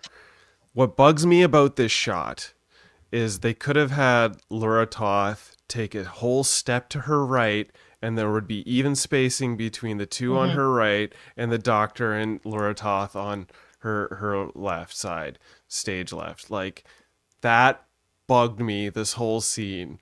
There's no reason why they couldn't do that, especially if they had this framing. There's no other framing at any point when it makes their spacing even. This is the shot that spacing would have made sense. So, like, as a filmmaker, this bugged me. Fair enough. Anyway, the cadets are here. We're seeing more of that diversity. That Ferengi makeup is here with like the extra intense texture. Ferengi maker. What happened to their evolution that brought them to this? I want to know more. Yeah, we never find out because we had that in Discovery, and I was really interested in the evolution of the Ferengi, and they never got into it. Yeah, I feel like it's a retcon. I feel like they're just saying the Ferengi always look like this, don't you know? Anyway, but we go to the first class after that. Like, the Doctor is teaching a class on mucus. Exobiology, I guess, is what it's technically. It's an exobiology class, but it's basically like the exobiology class equivalent of, here's an egg, take care of the egg, or here is a plastic baby. You have to do your baby exam by making sure it stays alive for 90 days or whatever. Yeah. And you can only fail by getting an F or something. Like you can only fail by dying. Dying. He basically, if you get the goo on you and they have to freeze it off, you get a C-. And Sam's like, what happens if you fail? It's like, well, you would have died, so don't do that. So Caleb got a C-. Well, it's not actually his. Yeah. It wasn't his experiment. Actually, He it was was on Sam's. them, It was though. Sam's mucus. So Yeah, it was Sam's mucus.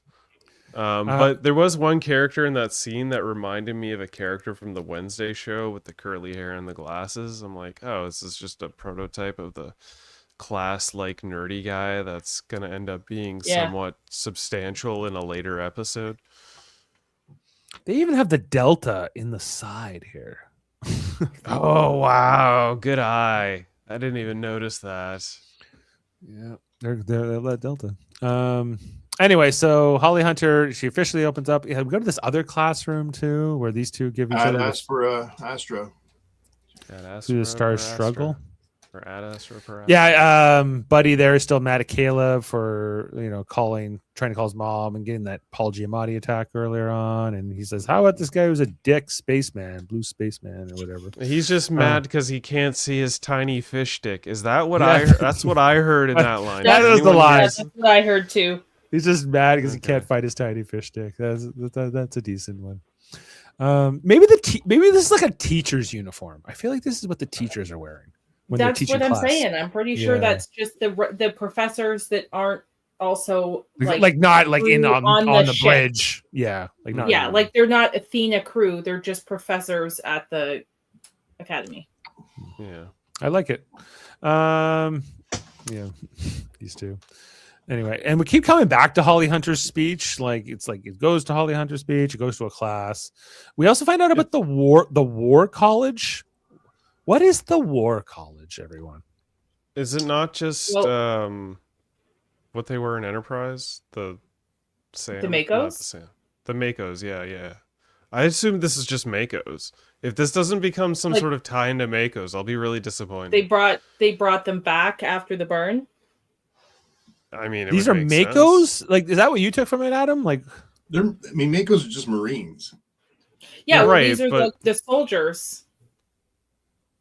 Yeah, these are the war class. Yeah, right. Like these are the Marine-esque war class. Like So these I are didn't. Makos. I thought that it meant that Starfleet was much more militaristic and not less exploratory. I mean, that's what the war college. well, they make some reference here. Yeah, that they kept the Federation safe during the burn or something. Yeah, because after the burn, they couldn't explore, and they had to turn to protection because there was all these watching Discovery. There's all these pirates everywhere, and so they had to have They consolidated the Makos back. So these are basically a military class. Yeah, they consolidated their resources to, sort of protect what they had going on, which is probably a lot of colonies. And yeah, it would make sense that they brought back all the Mako instruction areas and the classes and the things to protect. But they're them. still Starfleet. They're not like a separate thing. They're still part of Starfleet. They seem like they are, yeah. Yeah. Okay. Okay. And where is the War College, we think? It's on the same campus. Yeah, it's on the same campus. He said they share it. They share the campus.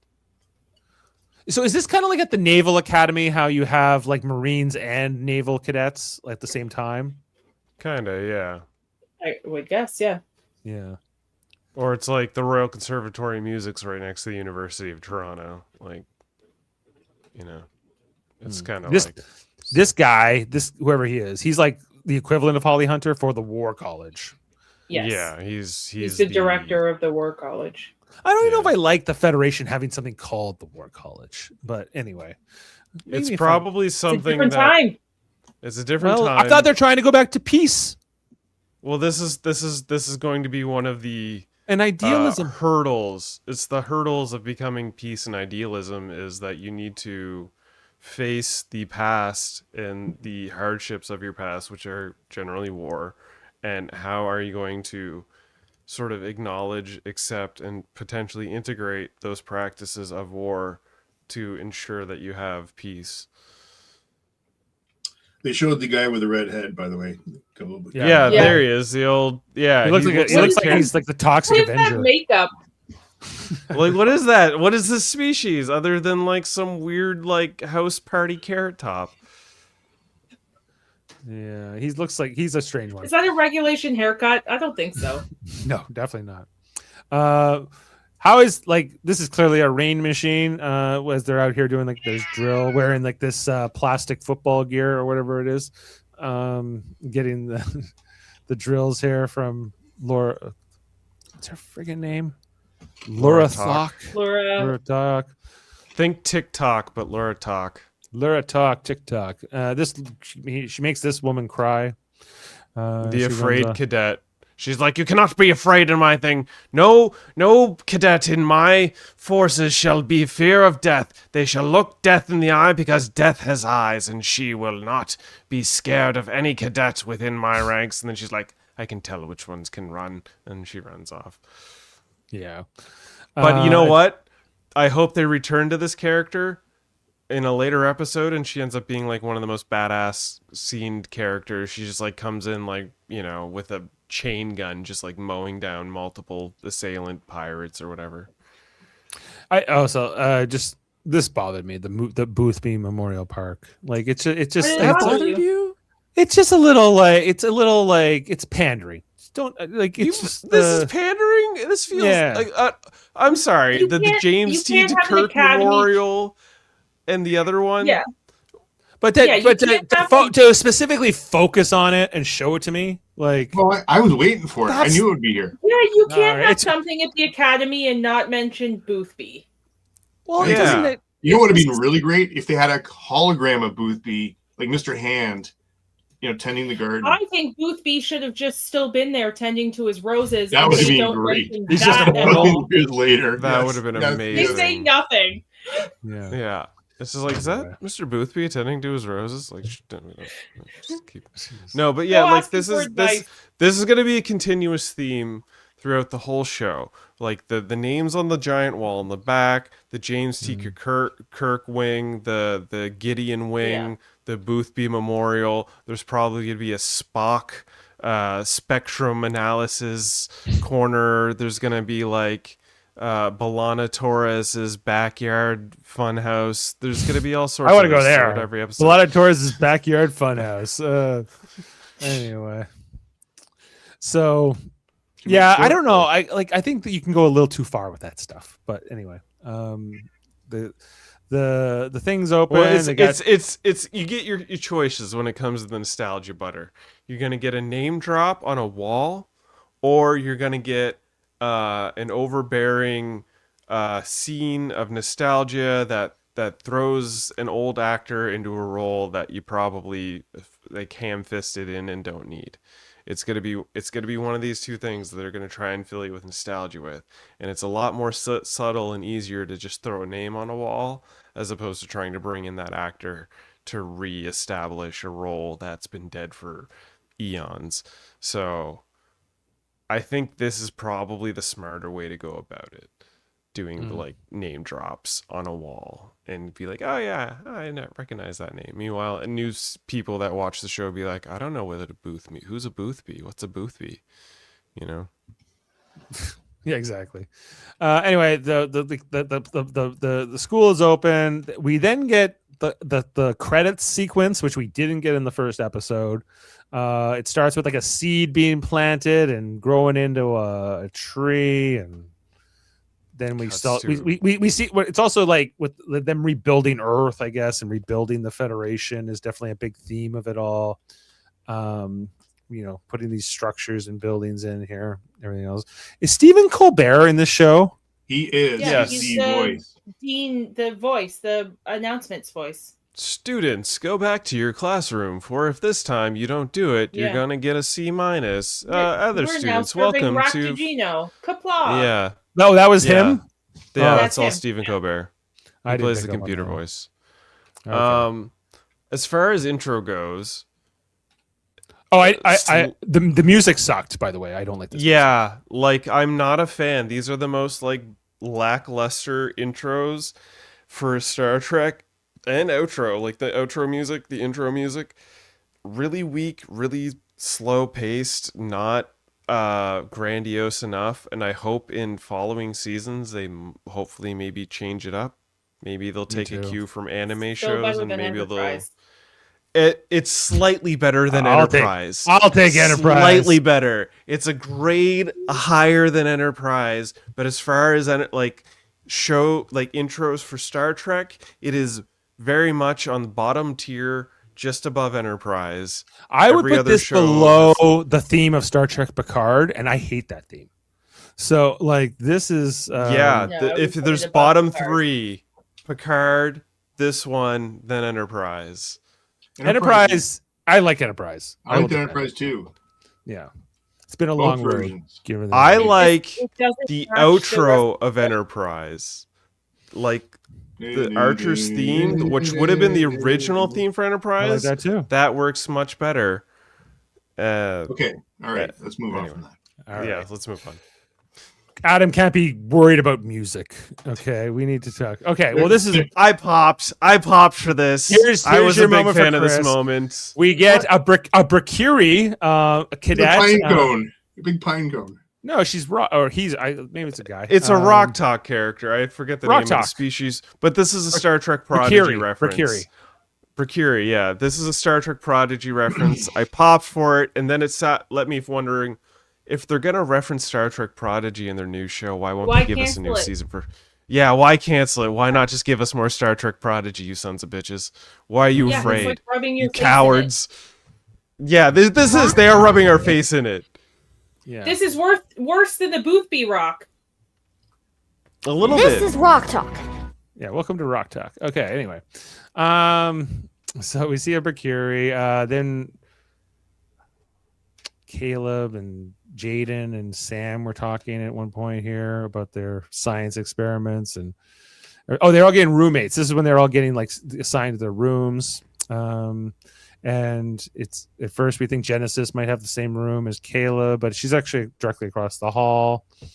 And instead, Caleb gets put with a buddy there, Rainey. Is that his name? Raimi. Raimi. And they're like, "What? Raimi. Yeah. Come on!" And like they're so pissed off about it. There's also like, this scene that- no, this isn't gonna work. It was pretty funny. Like there was a lot of humor in the first 15 minutes of this episode. What was this scene that? Okay, the doctor goes to see Holly Hunter and Lyra talk He's here not happy with the mucus. He wants more mucus, and she keeps trying to move away from him. because yeah, he just doesn't taught. want the vanilla mucus. My favorite thing about this scene, though, is that Peanut Hamper is like is annoyed by the doctor. It keeps Yes. Annoyed by moving everybody because further away, and you can just tell that it's irritated by the doctor. Right. Like, she's like sitting in one spot and then they keep moving and she keeps moving around and Peanut Hamper's Keeps like, moving. you know what? they were irritated. Words like, That I didn't get it at the time. But they were irritated by he was. I thought he smelled. I'm like, how can he smell? He's not. He's a hologram. And no, he was just being like overbearing, and he's- Holly Hunter was yeah. trying to move around, and then it like kept making the Peanut Hamper-esque character also move around, and it was really funny visually. But yeah, Okay. Well, anyway, so it felt like a lower. It felt like after we get a Prodigy reference, we get a Lower Decks reference. Yeah. okay, yeah. Anyway, so they get away from that conversation, and then she's talking with. She even says hello to the robots and everything as she goes by. He calls them by name. Calls them by name, yeah. Gets to her office, which is where Caleb and Raimi are arguing and going at it, and like she says, stand at attention, and Caleb doesn't. He's very slouched. Anyway, but Raimi's His a little arms bit more. are so big you could see them through the fabric of the shirt he's wearing. What in Yeah. God's name is his routine? He must just work out all day. Anyway, I don't remember what happens. So then they Raimi don't want to be leaves. roommates, but they shut them down, and they're like, "Too bad, you're Yeah. going to be roommates. Get over it. You stay behind. You need to get a lesson on what. And it then means this to is be where more- Caleb wants to. Then after Raimi leaves, he wants to talk about more about his mother, and he's getting disciplined for grabbing just- stuff. holding He's like on. not being disciplined. He's not putting his arms, and he's like, what does he say? Like, nope or yes, and then Laura talks like mouthing to him like command or chancellor, yes, cadet ma'am. master, or Yeah. yes, Yeah, cadet chancellor, master. like call them by title and everything else, and trying to emphasize all that. Whenever time I have to cover 2 episodes, I get to this point where I am so friggin' hungry, which is like all I can think about is dinner right now. Because I burn a lot of calories here just talking about these episodes. Anyway, I'll find my. This is like the last couple kilometers of a marathon. Here we go. So then Holly Hunter, after that scene, she goes to see Admiral Vance and the guy who was the head of the War College. And they were gonna go see the War College, but he's like, oh, you should definitely wear shoes at the War College. You don't want to be barefoot. But she doesn't like wearing feet. So she was just giving Caleb a hard time about not being disciplined or formal enough, but she's very informal herself, clearly. Yeah, she's gonna let these piggies breathe. Let these piggies breathe. The Admiral seems fine with it. So he's not going to emphasize anything else here. And she's drinking old coffee and everything else. Anyway, I was waiting for that to be something other than old coffee. I was waiting for them to reveal that it was like some alien spit cup or something. yeah, we also find out that she kind of sort of like a strong tongue, like she can handle a lot of different stuff, foods and whatever. Anyway, so they're talking about the Betazoids coming and how to, like, they want the Betazoids to come back to the Federation, and they're talking all about that, and she gets into a disagreement with her counterpart from the War College, and they're having all this debate about what's going to work. And Yeah, because he This doesn't is think about the whole the beta, Right. yeah, just the kids coming. right, the Betazoids are bringing their youth delegation, so they feel like the best place to host the Betazoids would be here at the school, Mhm. right? Instead of, like, I guess wherever else, like, they could do it. Yeah. Earth just rejoined the Federation at the very Yes. end of Discovery, so Mhm. like it's a lot is in place again here. We then get, is this the stellar cartography class that Jet Reno is teaching? This is the first time we see Jet Reno in this show. Physics. Yeah. Tig Notaro, always great. Love her, the character, her teaching the class. She's funny. She wasn't as funny as she usually is. No, was she good. not quite as funny. Yeah, like she was a little bit more serious here, but I don't know. She's every time she talks, she's a little bit funny. Anyway, so Caleb wasn't paying attention. He was looking at stuff and trying to find that planet, and where he's Genesis he's 5, preoccupied with his mother, finding his mother, and so, but Jet Reno wants him to pay attention in class. And he's like, I know more about temporal. Oh, wasn't it a temporal mechanics class? Is that what it was? And he's like, I know everything about temporal mechanics and quantum mechanics that you could ever learn. And so she kind of puts him in his place here, criticizing him on all that. And they literally carry that goo around with them to every class they go to. I guess it's like having the baby. I'm running out of steam, guys. Help me out. Talk as much as you can, please. So, you being silent is not going to help me here. So, there's stuff happening in the classroom, right, Adam? Yeah, like they're all arguing with each other and he's being a bit of a dick. And then she makes him stand up and talk about himself. Right. And then she's like, well, if you're so smart, tell me one thing about this cadet here. Tell me her name. Tell me her name. He can't. He can't do it. And everyone's like, thinks it's rough here.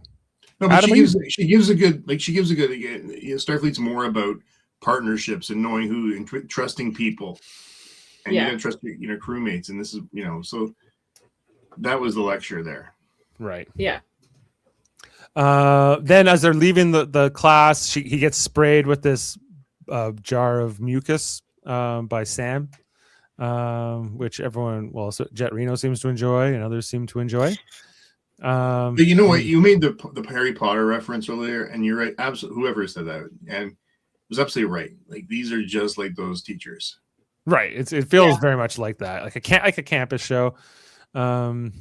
You know, so then the holographic medical person shows up to spray him down and freeze it off of him or whatever, which only adds to the humiliation, I suppose, here for Mr. Caleb.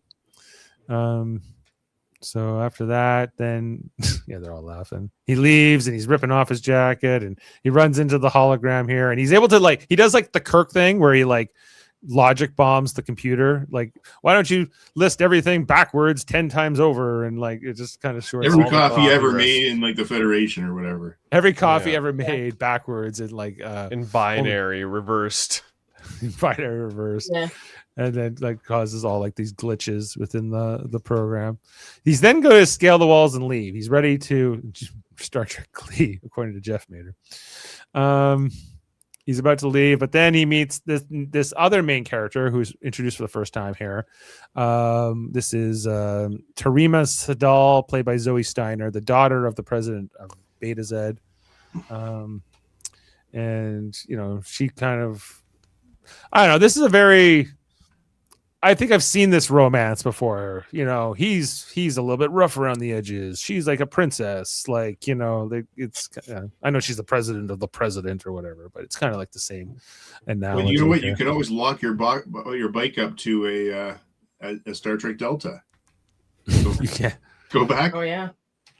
What Oh, here, yeah. Oh, if you want to lock up your. There you go.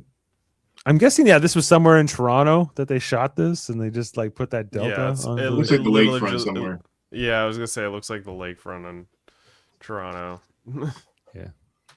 Anyway, so what did you think of their chemistry, if you want to call it that? This team wasn't bad. Yeah, I feel these two have better chemistry than him and Genesis do. Oh, you know where that is? That's Ontario Place. Oh yeah, that is totally Ontario. Yeah. Place.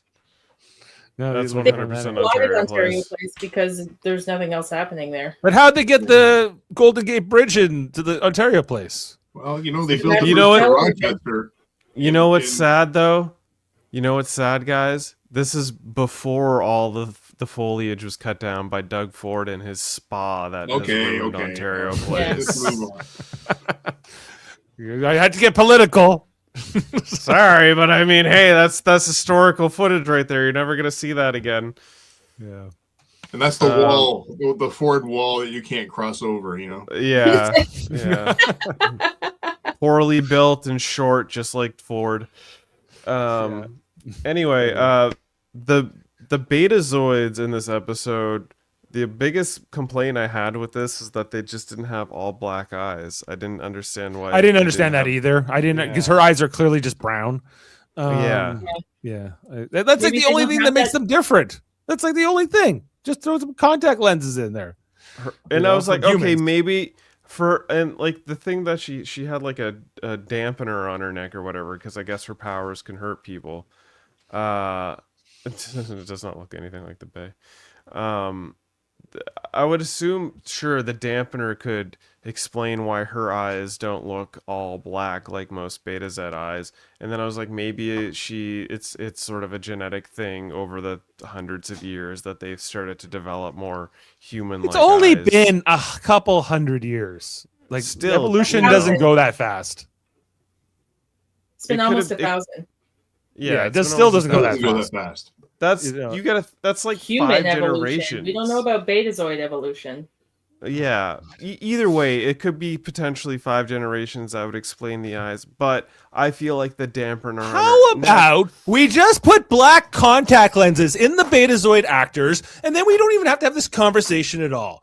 That would, you know what? And I agree. I would agree, but for the sake of the conversation, I would say that the dampener on her neck is what gives her the presentation of normal eyes, and if they take the dampener off, that's when she gets the full Beta Z eyes. And I was hoping that would be the case when they show her father and her brother later on, and they reveal that she's the daughter of the the president of Beta Z, but those guys don't have full black eyes either. They just have normal brown No, eyes. they didn't have it either. So like I was like, well, maybe she's half Betazoid. I could okay, but then by the time we Yeah. meet the whole day, and I know you hate the Wesley Crusher pants, Ashley. These pants are worse on these security guys. That they're definitely One wearing. guy thongs. has an ass and the Oh, other yeah. guy has no ass.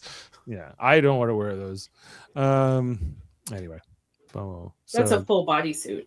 it's a full body suit. Yeah. Yeah. I guess I he's just- laughed at this scene though. I laughed. But they when they the little jump after dive- him or whatever, and that was Yeah. kind of funny. Anyway, then the Betazoid delegation shows up. We find out they had a rough time during the burn, and they're they live behind some kind of wall or something, some kind of energy wall, and they've become isolationists. And they're like, let's have this dialogue in front of everybody publicly. I was this a big fan of the fact that the leader of the Betazoid was using ASL, but I was also confused by the fact that the leader of the Betazoid was using ASL. Like, Well, I was kind of at first I was like, are they trying to say that the Betazoids don't have a spoken language? But obviously not, because we just met the daughter and she obviously was speaking. So yeah, I think this is just a genetic thing with the father. But again, Yes. why is the alien species using American Sign Language? well, why would well He there are probably some only does when speaking with like the Federation. Because they speak English or whatever. I don't know. I mean, yes, that would make Or- sense. But it seemed like even when they were talking to the father and daughter, they were all using ASL to talk. Now, again, Yeah. this leans into the 1,000 years of lineage thing. What if they're just part of Diana Troy's family species, and at some point there was some like deaf lineage that happened, and he learned ASL, and that's why he knows ASL, and that's why their eyes aren't all black as they should be, because, you know, as Mater says, that's not canon. Need those eyes. those black eyes. Black eyes. Jeff's with me. And But we know we can try to explain away anything. I guess, maybe but, maybe they'll explain this It- in future episodes, because it seems like this daughter character is going, like these children characters are going to be main characters throughout the show. yeah. Or they either just forgot or were like, people aren't going to care about that. Oh, well, Except that's where here we are. Here we are. So, if you're gonna go through, if you're gonna go through all the effort to put this guy and all this makeup, just get some contact lenses. Come on. Anyway. Better be all knocking a point off just for that. Oh yeah, you're damn right I am. You spent a lot Oh of time yeah, on it. absolutely. Yeah. Like it's not like we're asking a lot here. Okay. Anyway, so then after I guess that they just wanted like a deaf character, right? Like in the episode. So Which I'm all for, because it leans back to that like TNG episode, and I was super about this. I'm not against any of this. I was very like, this is awesome. I love seeing a deaf representation in any sort of media. I was just curious as to why particularly that form of sign language, because ASL isn't the only form of sign language in the world. There are many forms of sign language. Maybe they could have tried to. the other thing I didn't really get embellish to and is be like creative. I feel like they're trying to. Honestly, you guys are like obsessing over this for nothing. Oh, I'm not done. The other thing, like, we established that the Betazoids are telepathic, right? But I feel like they're trying to Yes. retcon it so that the Betazoids are only empathic. Well, It does feel a little bit like that, yeah. Because why would they need to sign language with their father if they can just speak telepathically with each other? Again, I agree. It's like, this is an interesting. It's like Like- which makes me believe maybe there's some sort of human lineage within this particular Well, family. was the son outside of the daughter being there? Was the son doing it with the father? Because she has that dampener. She So does- she may not be able to be telepathic because of the dampener. right. But he's Right. very. It's clearly emphasized that he's deaf, because by the end of the episode, he says yes, but he's clearly deaf because of the way he says yes. Yeah, I mean, likely the actor is deaf and knows ASL, and that's why they used ASL. Mhm. Yeah, exactly. Like it all boils down to the fact that this actor is deaf and had that Yeah. language. It's just to do that with the Betazoids, who are known to be telepathic, and like there's certain traits within the Betazoids that kind of were either just not thought of or just kind of glossed over. And Yeah. like Well, like Dave it's said, sometimes my retconning it as sort of an complaint. empathy. Sometimes my complaint with like the modern Trek is like the group of writers that Kurtzman has. Like they've watched like maybe like the best 20 Star Trek episodes or movies, but they haven't really watched it all. So they just like kind of like it's like sometimes I feel like they don't know what the hell they're writing. But with those kinds of examples, because it's so easy to do it. Anyway, I'm trying to keep it moving, everyone. I know everyone's tired. I know I want to get home. Let's get out of here. So the girl asks for Caleb to be like the guy who shows her around like the academy, and now that Caleb is the cocky guy because he's going to be able to. He's got something the admiral wants, and he wants things, and he tries to eat the apple, but the apple burns his mouth out because it's a bad apple. All that It's a happens. fire fruit or something. Fire fruit. Yeah. He's like, why would you have this? Like, I've lost my taste buds. He's like, okay, smoker lady, jeez. Yeah, he basically tries to like swindle her and being like, no more manual labor duty. I get to choose my teachers, and you have to fire like 5 teachers. And she's like, I'm not going to do any of those things. He's like, okay, just give me unfettered access to the like cartography lab. I just need to look for my mother's 1 planet. hour. 1 hour. Yeah, 1 hour a week, you know. right, or something. No it's breaking 1 in hour. Yeah, 1 hour. No secret hackings. I promise. Super pinky swear. She's like, all right, fine. He's like, all right, I'll go be chaperone to the hot girl. Oh, my favorite part was when he's like, I dismiss myself, and she's like, you can't dismiss yourself. He's like, but I just like, did. I did it and then he anyway. walks the wrong way and the right way and all that. Anyway, later on, he is showing her around the campus, getting this was Stephen Colbert and the Colbert. I didn't like that. The Replica Cafe. Well, why have the machine if you're just going to replicate it? I don't know. Well, You let's gotta talk replicate about the cup. You gotta replicate the cup. You gotta, press the bean in the machine and get that authentic Earth flavor. Oh, Right. Yeah. Okay. But they still have baristas Yeah. in this time, so it's that's fun. Yeah. Hey, You know. people they want to Hey, spend their but what they lives did barista- say, complimentary. Like, what the hell? Isn't it always complimentary? You're at school there. No, well, it's Yeah. you have to, the first one's complimentary. After that, you're paying. What? Who knows? But It's on your meal Gideon ticket. S. Turner wing. Did that stand out to anybody? I don't know who Gideon S. Turner I is. looked this up, guys. I could not find it.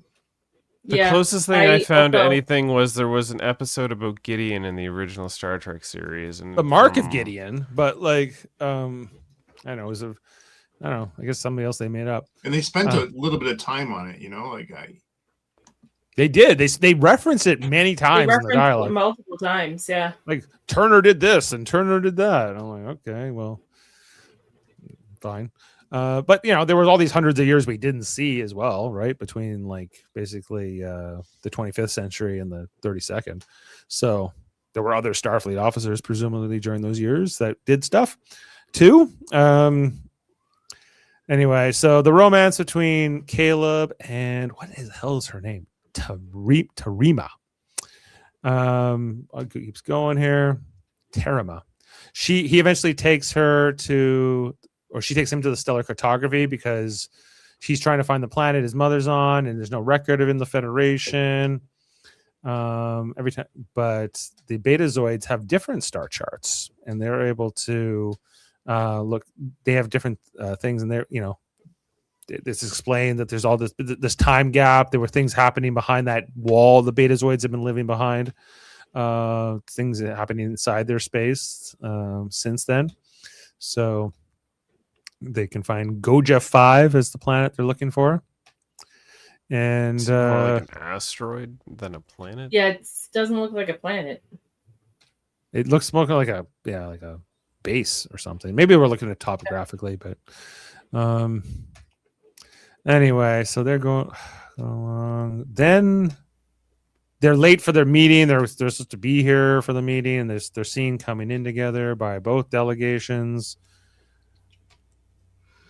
Basically, the Betazoids want like final say on who gets to join the Starfleet Federation. If they were to rejoin, they were like, we get final say, and then Vance is like, that's against the entire heart of Starfleet. There's no democracy in that. You can't have that. And it's like, well, think about it. So there's all We this want back six. and We want forth. six seats on the council, and we want a veto power, and we want, it's a poison They pill. wanted Yeah. so many ships within a certain distance of Betazoid. Yeah. Well, he asked Protection. basically everything that there's no way they can grant that. It was like they were Yeah. going way too. It was far. it's a poison pill Yeah. request, right? So Yeah. then later on, Caleb takes Tarima to see the humpback whales, which was her big thing she wanted to see. So that's why she was at the water apparently earlier. This whole scene screamed extraordinary attorney Woo to me, because there's this one scene where it's like the love interest male shows the love interest female like an image of a blue whale. That one in the show of Extraordinary Attorney Woo was more heartfelt and felt nicer. This one was a little marred by the CGI whale and the scale of the whale and the aquarium that they're looking at. Like, the scale was too small for what it should be. Like, that whale should be 3 times bigger than what they're presenting right now. And because Yes. it's so smaller and it's so saturated in color and there's no detail in the skin, that's what makes it look CGI, and this whole scene fell flat for me because of that. That's not even what I was thinking about. What I was did thinking this of, pandering bother you? no. What bothered me was, why do they get in trouble for For being about to here? kiss, yeah. Whales? Yeah. Like they get in, like they're about to kiss here, and then they all come in, they're all mad, and I guess they broke curfew or something, right? Is that what this is about? They didn't tell them where they're going, where she was going. Like they're not Yeah, 10. because they said we found the president's daughter, so I guess presumably they thought she was missing. And he seems like a super overbearing, protective Yeah. Okay. father It and president of his planet. It was a bit glossed over. Like, there wasn't really a lot just of, felt why are we like a weird, because it wasn't and the admiral's so disappointed in him, and then he tries to apologize to Holly Hunter, and she's mad at him, and not Except all that that. he was doing exactly what they asked him to do. That's why I was confused by it. I think it was. I think it was meant to be more like you're supposed to be a diplomatic chaperone and not putting your hands down the princess's pants sort of thing. Well, he hadn't gotten that far And- yet. But I mean, it could have gotten that far. anyway, later on, okay, Adam, you know about this one, right? Where the doctor's singing opera, Papagayo, Oh, we saw him live singing this. and I believe this is the same woman who he did on the cruise, right? She was I married. think it is as well. Yeah, She's married to that. She's married to that other opera singer. Yep. Guy. This is from- also a callback to that Star Trek movie. This is the makeup I was talking about earlier. That's Yeah. like crazy Yeah. hidden makeup that should have won awards, but like on a lesser You're scale. talking about Star Trek Beyond. Yeah. right. Yeah, Star that's Trek exactly it. What is the Yeah. name of the species? Like, hopefully they She kept the little Expand upon the thing in her head, like the I don't know what it's called. Cinnamon roll thing. Well, I know all about this. It's a German opera. Anyone, if you were wondering, it's about Papagayo or Papagaina, and like a husband and wife. I think you have a boy or a girl, or this whole thing. Anyway, We saw him sing it and her sing that live, so we've seen the Live. actual. so I was like, I know this one. Anyway, there's this reception. They know that the Betazoids aren't going to sign up. Then Tarima shows up in a nice looking outfit. Again, turning some heads, including Caleb's. But you know what's cool about that pose is like it's like exactly what that age is. You know how they'd look. Yeah. Yeah. Tarima. Oh my god, how many fucking screenshots did I take? apparently So- a lot. I'm just like this, like da da da da da. Get through the screenshots. Yeah. But again, Tignan Tara was pretty funny. Or Jet Reno. She's. Oh yeah, that was a great one. What is wrong with you? She's like, why don't we put is it at this point the Betazoids and the Federation are having like this friction, and she's like, why don't we put our strongest against their strongest, and then we have a fight to the death. It would be It's a lot quicker. simpler this way. A Yeah, lot simpler, a lot quicker. Jet Rito's like, wrong what with is you?" wrong with you? You No, know? seriously, what's wrong with you? Anyway,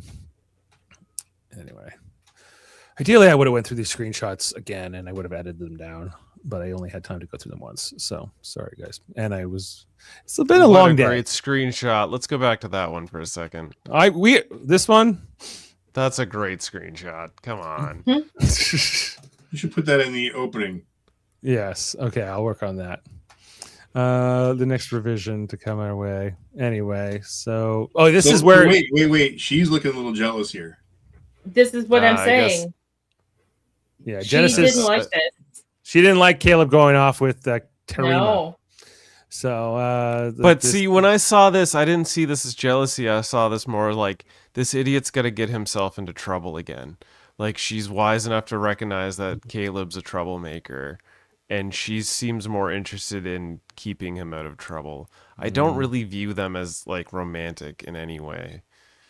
Well, I think the possibilities there. I don't know if we'll see. I have the sense that Caleb and Tarima are more of a romance than these two, but yeah, but you know what? But there's going to be a bit of a love triangle. That's right. Yeah. Don't hook quadrangle. Up with somebody within 6 months, but they're across the hall from each other. Yeah, a love square, if you will. Because I'm throwing Buddy into it, Raimi anyway. So Caleb and Tarima, they go off to have a chat here, and like their romance is kind of like where they're kind of picking up where they left off. Sorry for getting in trouble. He asks her about her inhibitor thing, that she's got stronger. There was that guy in the episode Tin Man, right? Tin Man. That he was a Betazoid with really intense. Tam. Yeah. He had really intense Betazoid abilities, right? And he was born with them instead of developing it slowly through adolescence. So it was much more prominent. And I guess this device didn't exist in his time, but it does now. Right. So Tim Elberon. Yeah, we're covering that one in a little while. Anyway, so eventually this conversation turns sour because she finds out that he wants something from her. Like he has this story about wanting to find his mother, and he gets mad at her in return. And this conversation made no sense to me because she's like, he reveals something about himself, and then she's all like, is this why you're interested in getting behind the wall? Even though he's shown no interest in getting behind the wall. And like he doesn't care. He wasn't even paying attention to the first thing. He was playing with his zipper. Like he didn't care. He doesn't care. And then she's like, I can't believe you hid this from me and didn't. They've known each other for like 24 hours. Like she needs to calm down. She's like, why didn't you tell me about your mother right away? He's like, because I've known you for 5 minutes. I was like, like it was like, why wouldn't you? This is what I was referencing at 47 minutes in. Yeah. Oh, okay. This is the scene that took you out, Adam. Yeah, it bothered me. It bothered me too because I would like more from her perspective. I understood why his side of it a little bit more because she gets, but anyway, so they're not happy with each other by the end of the chat. They go different ways. Meanwhile, back that's a cool scene though. The circle's broken there. They're both going 2 different ways. Yeah, the symbolism wasn't lost on me. Meanwhile, back in the Federate, like the reception, Captain Holly Hunter and the Betazoid president, they get into like this debate basically about the Federation and how she let Caleb even join Starfleet. And it's kind of while this opera is happening in the background with the doctor, is kind of, like, no. And the Betazoids this Betazoid president doesn't really want to rejoin the Federation and everything else. But, I don't know, friction. Conflict, blah blah blah. Anyway, the meeting does not go well, and the Betazoids leave. They're pissed off. Then Holly Hunter comes see Caleb without his shirt on, which when he walks in, he has to cover himself up out of embarrassment, apparently. Because heaven forbid we have those abs on screen for more than 5 seconds. Exactly, too long. What was this chat about? I don't know. They talked. Holly Hunter and Caleb talked, and then they eventually stopped talking. He gives her the idea about building the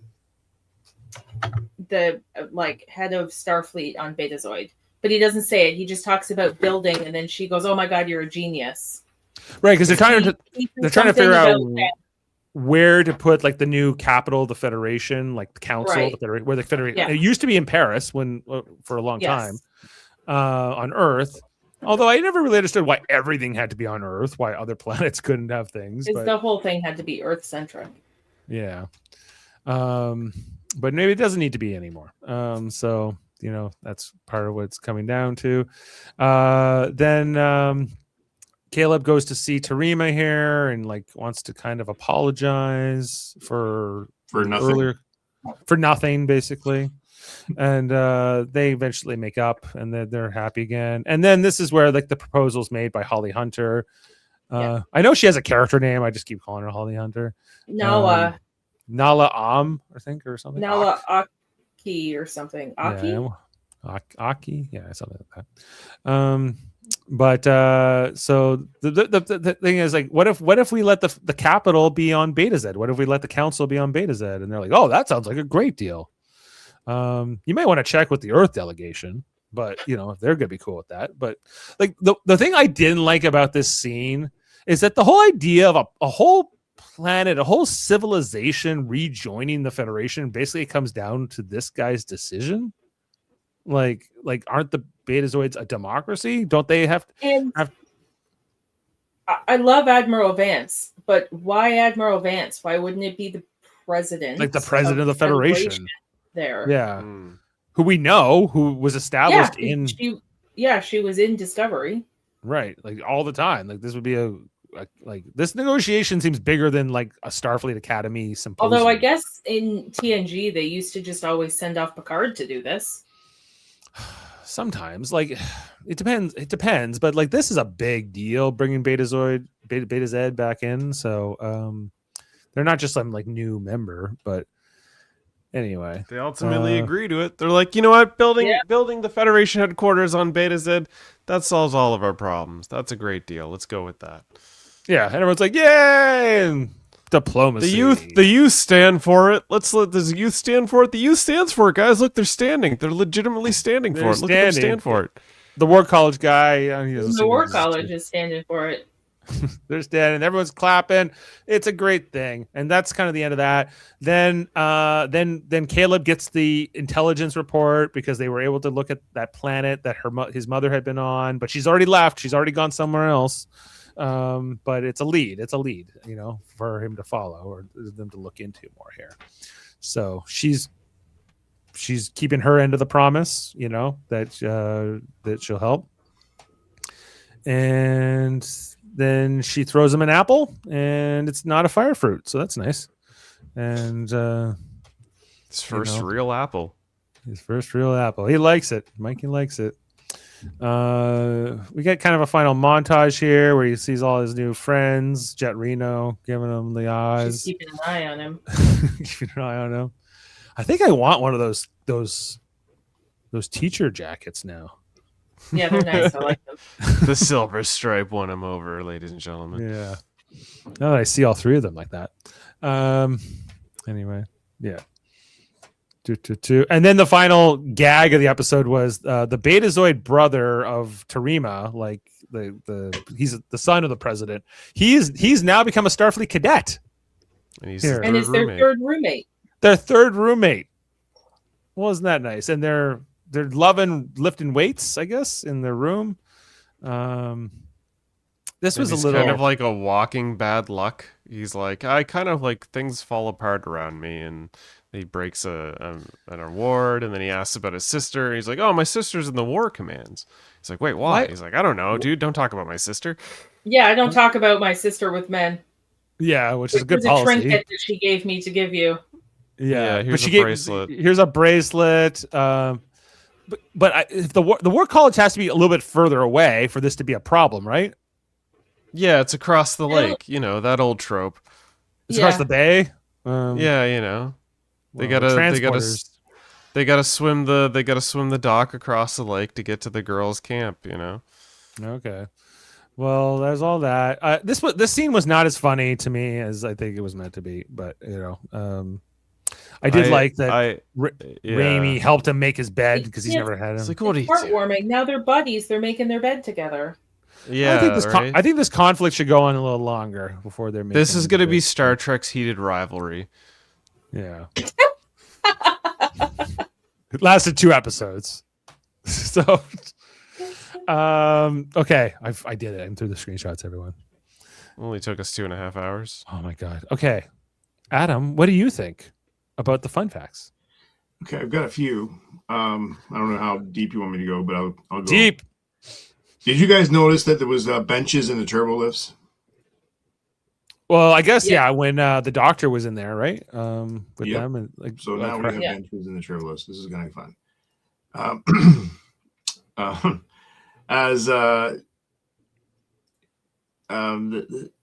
You remember that scene where the doctor, Thok, and the captain were in the that was the turbo lift. Where it wasn't that a turbo lift where they were doing that little conference. Yes. Yeah, that was the Kind of, turbo lift.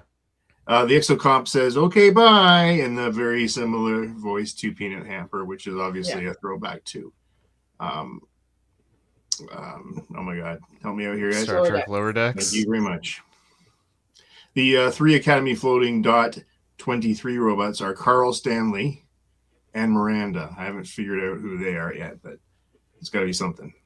Carl love them. Sagan, Stanley Tucci. Who knows? While not as eclectic a collection as Pelia on Strange New Worlds, the long-lived Chancellor, we got to get her name right, Aki, has many relics from her century's life. She is also a Lanthanite, or half Lanthanite. She's half Lathanite, like Carol Kane's character, who's a full Lathanite, right? Right. So. Yeah, aggressive, relaxing 155 said, did she say she's a Lanthanite like Carol Kane's character? I hope she's still alive. Yeah. I want Pelia and Gent Reno together. She's half Lanthanite. Yeah. Maybe she's maybe she's Carol Kane's daughter, for all we know. Could be. Tina Terra reprises her role as Jet Reno, as we know. The best line there being, "Yeah, you're a genius. You're a genius who owns all the suffering." Yeah, I like that line. Yeah, I like that. You own I all think the that the great thing about her is that she just has no time for the drama. She's Yeah. she'd be great. Stephen Corbet is the voice of the. We talked about that. Colbert. Corbett, thank you. The War College is led by Commander Kelrek, another stellar reoccurring character we'll be seeing more of in the series. Everything works in this show, and Kelrek is just another example of it and things to come. So there's a hint that we'll be seeing more of the War College kids, Dave.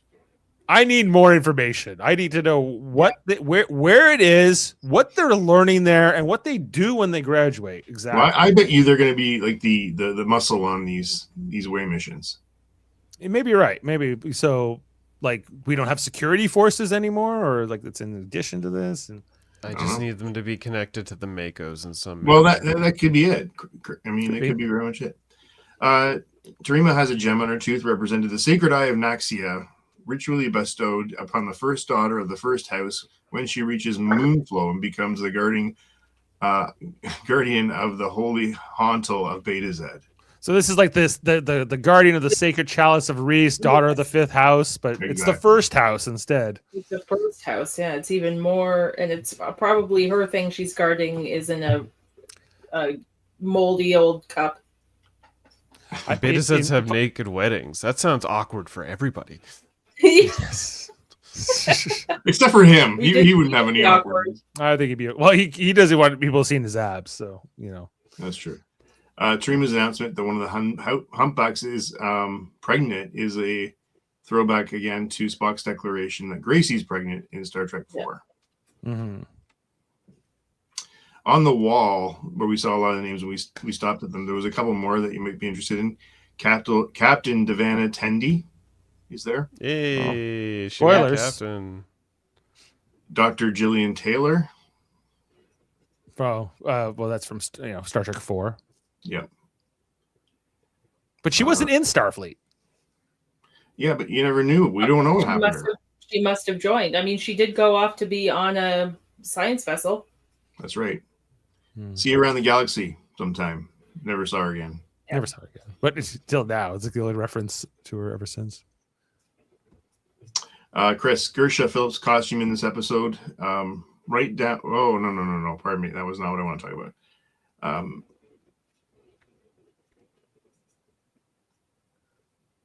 I lost it here. Give me a second. Talking about the hermit crab girl. But again, that was definitely same species that was in Beyond. Yeah, but it was definitely that singer we saw on the cruise last year. Yeah. What I would like to see out of the show is you're introducing these new species, expand upon them, give them names, anything, a little bit of lore, something. Don't just put them as background characters we keep seeing. I think that they either the budget will be too big to continue with them, and they just did it so we saw them once, or we'll see them again. I mean, there was a lot in these episodes. There's a lot going on. Like even in this episode, like of these new characters, we have like 3 new species. We have we got the Sam, right? This Kaskian photonic species. We got the Keonians under Remy. Yeah, and then Remy the is species fisherman. and Genesis's species, this Darsha. Group, right? So like that, and then there's like several background, like they're just give us some explanations. Have episodes where we like visit these planets. Like there's Starfleet cadets that they need to learn about new species. Like do that. Yeah. They're talking about the Athena. Jonathan Frakes explained why they did this ship. I guess they did some testing, but fans didn't want a static school setting. And then Trek needs a ship to feel like Trek. That was what he said. And I think we all agree with that point. So they made the Mobile Starship Academy.